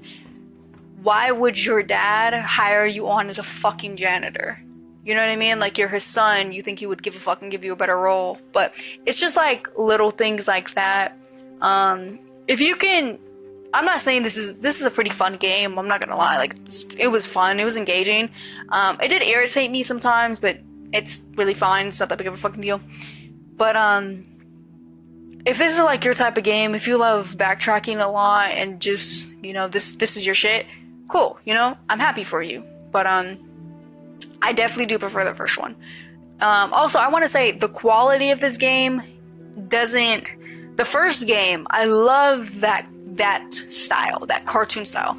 The second game style just reminds me of Borderlands, which I'm not saying I don't like Borderlands art style. What I am saying is the whole game is supposed to be a cartoon. You know what I mean? They're supposed to look cartoonish. This game looks comic booky. That's what Borderlands' art style is. It's a comic book like panel. This game looks like a comic book and not really a cartoon to me when it's supposed to be giving like old, you know, like 90s fucking set, whatever the fuck Mickey came out, that type of styling of cartoons, when this game was definitely like a comic book strip. But other than that, it still does look pretty good for a game. I'm just saying I did prefer the old style, but that's just my personal like opinion. The ending didn't really give me much satisfaction because, like I said, in the first game it made sense. When a cartoon ends, that ends, you never know like what's after it. So that was just such a good ending, was just you watching the end of your own cartoon, on which was getting Bendy to meet his own end, and us watching it ourselves. And also, they never explained how I got out of the machine, because breaking the cycle wouldn't have got me out of the machine. It would just reset the machine or reset the cycle. So when I got down there, unless they're saying since you reset the cycle, it started before you even went in there. You know what I mean? But I overall would personally rate this game maybe a 6 out of 10. It was great for nostalgia. Oh, I also want to say I thought it was very lazy the way Alice Angel died, because the first time when she dies in the first game, it's convenient as fuck because she's trying to kill you. She's running up to you, just kill you, and then Allison just saves you. It's a very quick thing like that. You know what I mean? I'm not like surprised like, oh, she's back, because I'm guessing, you know, they're all made of ink. It literally says they do come back. You know what I mean? They lose themselves and they come back. I'm guessing she just low-key regenerated. Like, that's what makes the ink endless, is because they just keep coming back. But I thought it was extremely lazy for her to die the same way. I get it, it's supposed to be a aha moment, like, oh, that happened in the first game, but it feels like this game kind of takes advantage of its nostalgic title of people really loved our first game. Let's take that and turn it up 10 notches because they really loved the first game. Let's just like reference it. It feels like this game feels like it's on its like fifth game of the franchise. You know what I mean? This is only the second game, you know? you can stand out on your own, and it's perfectly fine. You don't have to like backtrack on like the first game. You know what I mean? Because we know where you came from. I wish it got explained how Henry got captured, when exactly, like, and also that breaks the theory that the ink machine back there is the same one from the first game. So why, I'm guessing why the world looks different is because Wilson found that out and he went into the first version of the game and he started creating shit, which I guess because he turned the machine on, he could create what goes in it. That's why he had power, unlike Henry, because Henry wasn't there when the machine got turned on. But so I guess that's probably the explanation on why the worlds are different, because Wilson made a lot of changes. But I wish we explained why the protagonist of the first game, Henry, got captured. Did he just like send a keeper after him? Also, I'm not a huge fan of this in any horror or like experience where the creature could kill you but chooses not to.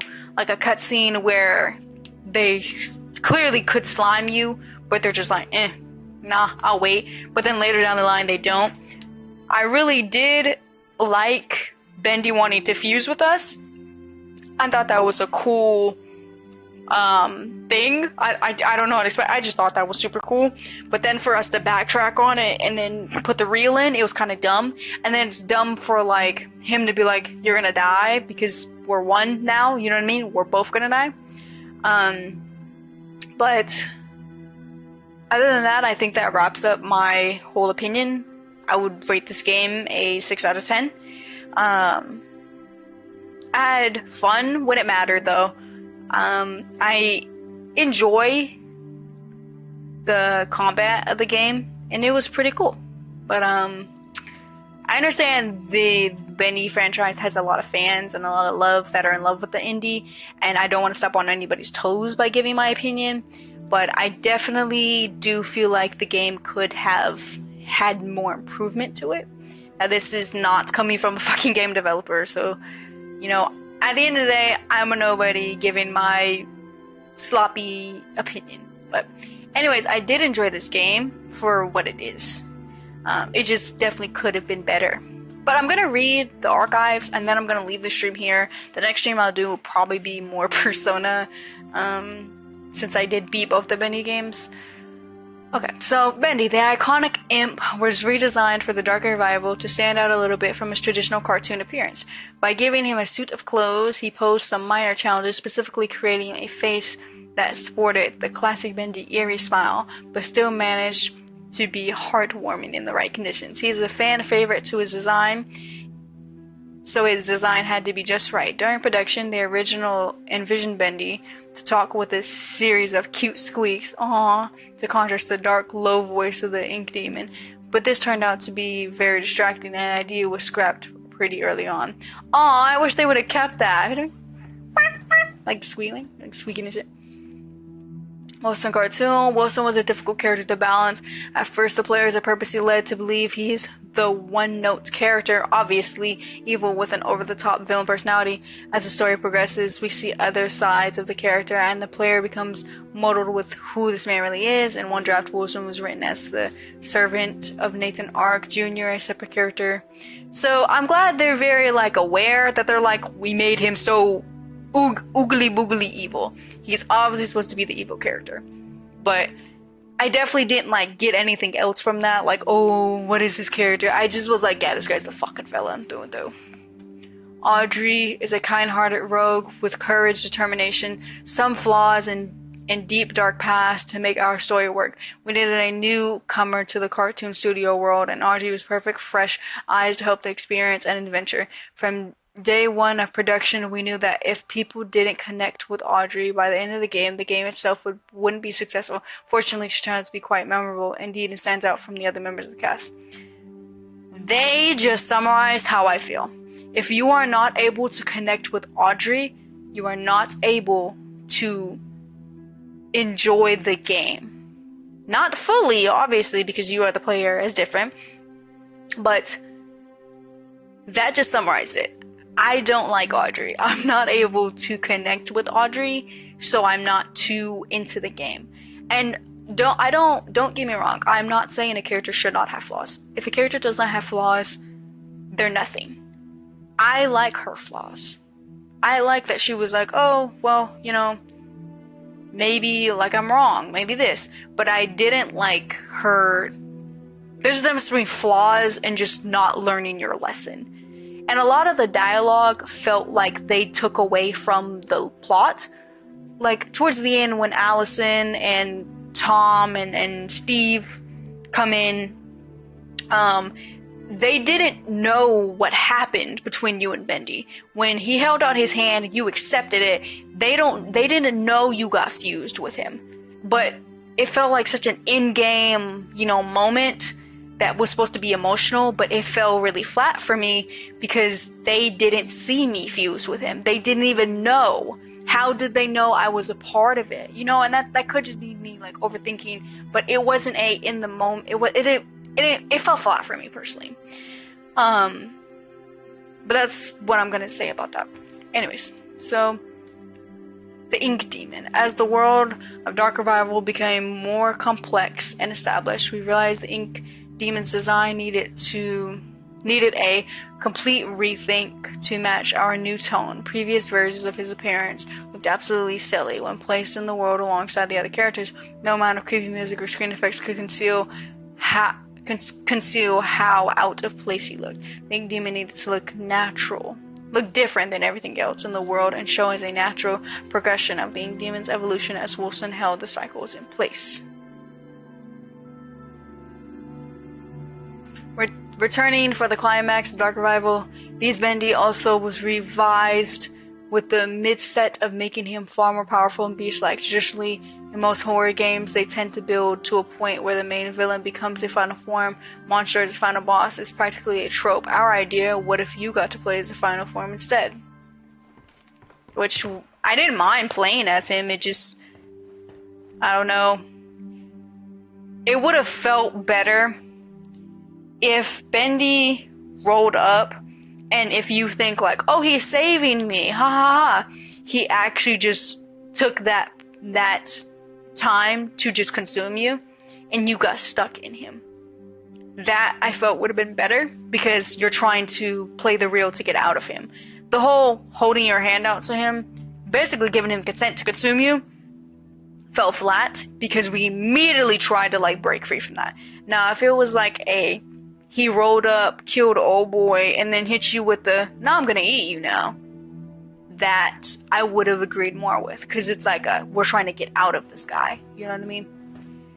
Tom is Allison's silent protector, and the only Boris clone involved in the main story. Where is Boris the Wolf? Rumor has it that during the events of the game, Boris is experiencing a dark survival story of his own. Yes, and Boris has the lone wolf, which I may or may not play. Returning for another victory over the Ink Demon, Allison is always the voice of reason, a beacon of hope. Allison's design was carefully upgraded from the previous Bendy in the Ink Machine game to maintain her personality, but with more vitality. The purpose of meeting Allison so early in the campaign, was to introduce the player to a familiar face. After the main introduction at the start, Allison was able to serve as the motivating force for Audrey until the true plot kicked in later. And I'm glad they're answering these questions that I just said out loud. That I just said, what was the point of meeting her early in the game? That's cool, that's great, but I felt like I don't know if I would have liked it more or hated it more if we were ripped away from her early in the game. I don't know how I would have felt about that. Okay.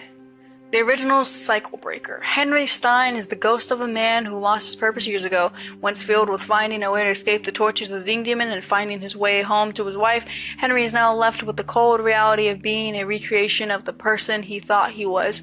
Saved as a special surprise for fans of the Bendy and the Ink Machine game, Henry was strictly omitted from all public discussions of the character during the entire production, which spanned several years, but Henry returned with a very satisfying face reveal. Now, something I would have liked also for, like, who got Henry out of the fucking cell? did Allison and Tom, and here's the thing, how long has he, because he mentioned, I've been locked up for years. So did Allison and Tom just say, fuck that guy, we're not gonna go get him after the first or several times he broke the loop, or, you know what I mean? Like, it was like they didn't even fuck with that guy. The man, the legend, the core, creating his version of Joey Drew was both an exciting and daunting process. It was clear from the start that Joey would be different from the original Bendy and Ink Machine. This was the man with all the guilt from the past, but without the experience to fully understand it. The real Joey Drew made many mistakes, but ultimately learned from them. This doesn't absolve him of his sins, but at the end of his life, he was able to help correct some of them and help fight the darkness. Now, I don't mind that at all, like, because the real enemy of the franchise is Joey. Because he created all of this, and he got so greedy he wanted to create life. So I don't mind that they try to give him a redeeming, like, quality, but then it got really hard to find an antagonist because Wilson isn't, I'm just gonna say it, he's not cool enough or threatening enough to be a villain. And I liked that whole, like, because Joey felt real. That's what I'm trying to say that this game doesn't. The first game felt like a real thing. Like, a man's greed and deep love for his characters consumed him into wanting to make them real. Like, literally Walt Disney. I think that's why it feels so real, because we can correlate it. But Wilson being some fucking janitor and the big reveal is, oh, he's Nathan Ark's son, didn't do anything for me. A faithful maid, among other things, to Wilson, Betty was an important character to the story of Dark Revival. As a failed experiment and someone relatively new to the cartoon studio, she was able to give a somewhat different point of view on the state of the world. We have purposely left it unclear if Betty was in on Wilson's plot to harvest Audrey or if she was just a bystander behind her mask. There are still answers to be found. I think I did get the secret ending, because I think that's what it was. The unknown daughter of an animation pioneer, Audrey has blocked out the memory of her past after losing her father, but his role in her life was not over. A talented animator and artist, her skill landed her a job at Archgate. Was it fate that led her to reunite with Joey Drew's machine, the machine at her birth, or was it planned? Haunted by an impossible shadow of Nathan Ark, Wilson sought to achieve something that would make his father proud. By luck, he stumbled upon the ink machine and was able to become the cartoon's world's new master. Holding the cycle in place, he continued his experiments that could not be fully realized until the ink demon was purged. However, unnaturally entering to and from the ink realm has taken a toll on Wilson's physical being, slowly robbing him of his health. Oh, that's why he's so fucking old? That's actually a pretty great reason for that. Because I'm like, damn, are you really this old? Okay. Well, that lets us know if you keep trying to go in and out, you'll get old. Yeah, you were here for like 2 seconds, dude. The famous music composer of the studio, Sammy Lawrence, originally had a slightly larger role in the story of Dark Revival, but in a story already filled with so many characters, making them all play a meaningful part became a challenge. He was ultimately sidelined in favor of telling a more coherent storyline, although it is interesting to note that Sammy Lawrence appears to have mastered the flow ability in Bendy and Ink Machine long before Porter and Audrey could wield it. Okay, that's how he was getting around. Alice Angel. The self-appointed queen of the studio, Alice Angel, is one of the most memorable faces in the Bendy world. Forever lost in a tide of insanity, she's an absolute delight to write for as a character. An angel with many layers. Time will only tell if this inky temptress will ever reappear. Ruler of a sewer cult, Lord Amok illustrates how the world of the ink had continued to develop to different societies deep within the darkest place. Though he was weak in a fight, his name will simply never die. Can't even fit in the thing. The demented invention of Wilson, created to serve a dual purpose of dethroning the ink demon in the cartoon world, and also upstaging Joey Drew in the eyes of Wilson's father, Nathan Ark. Neither of these happened. Ship Ahoy Dudley is a mysterious sailor with his own eerie grin, similar to that of Bendy, along with the sidekick Crackle the Crab. It is unknown just what kind of cartoon adventures they would have had together. He looks nothing like his fucking photo. King Widow. King Widow had begun to infest as Spider. The Lurker, or Steve as he became known, was originally created as a brute type enemy that would free roam the way lost ones do, but ultimately felt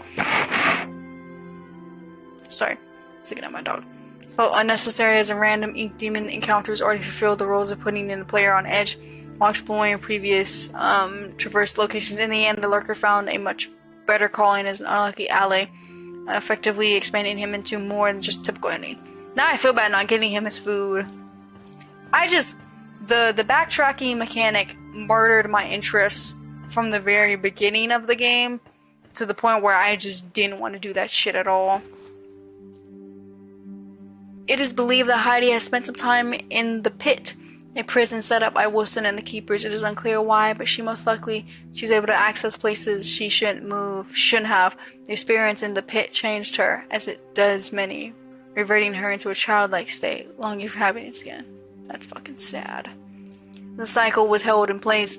With the influence of the ink demon held at bay, the cartoon world was able to grow and advance, creating such characters as Porter, a lost one who came to claim a new identity as an explorer.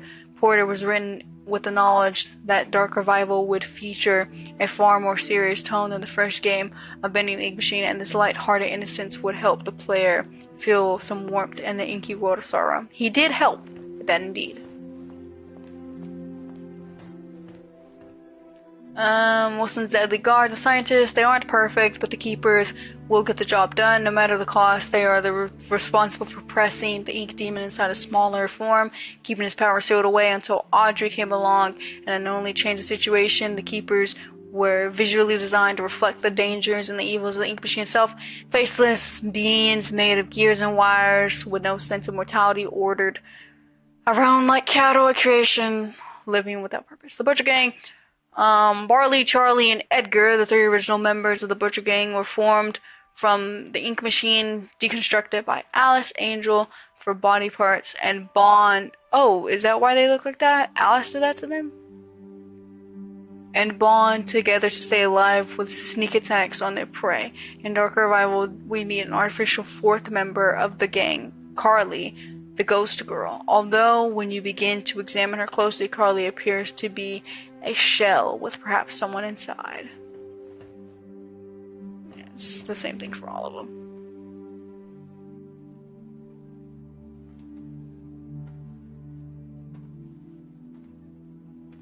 Yeah, she is somebody. Yeah, she's inside the suit. I'm guessing it was the creator.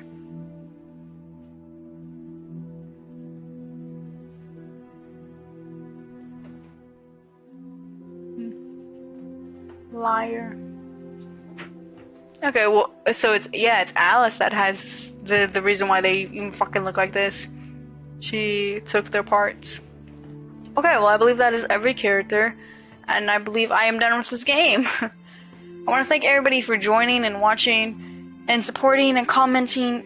I thank you all so much, and I really appreciate it. Each step by step, I'm growing as not only a VTuber, but a content creator, and that's what matters, really and truly. So thank you all for joining. I'm probably going to go to sleep now.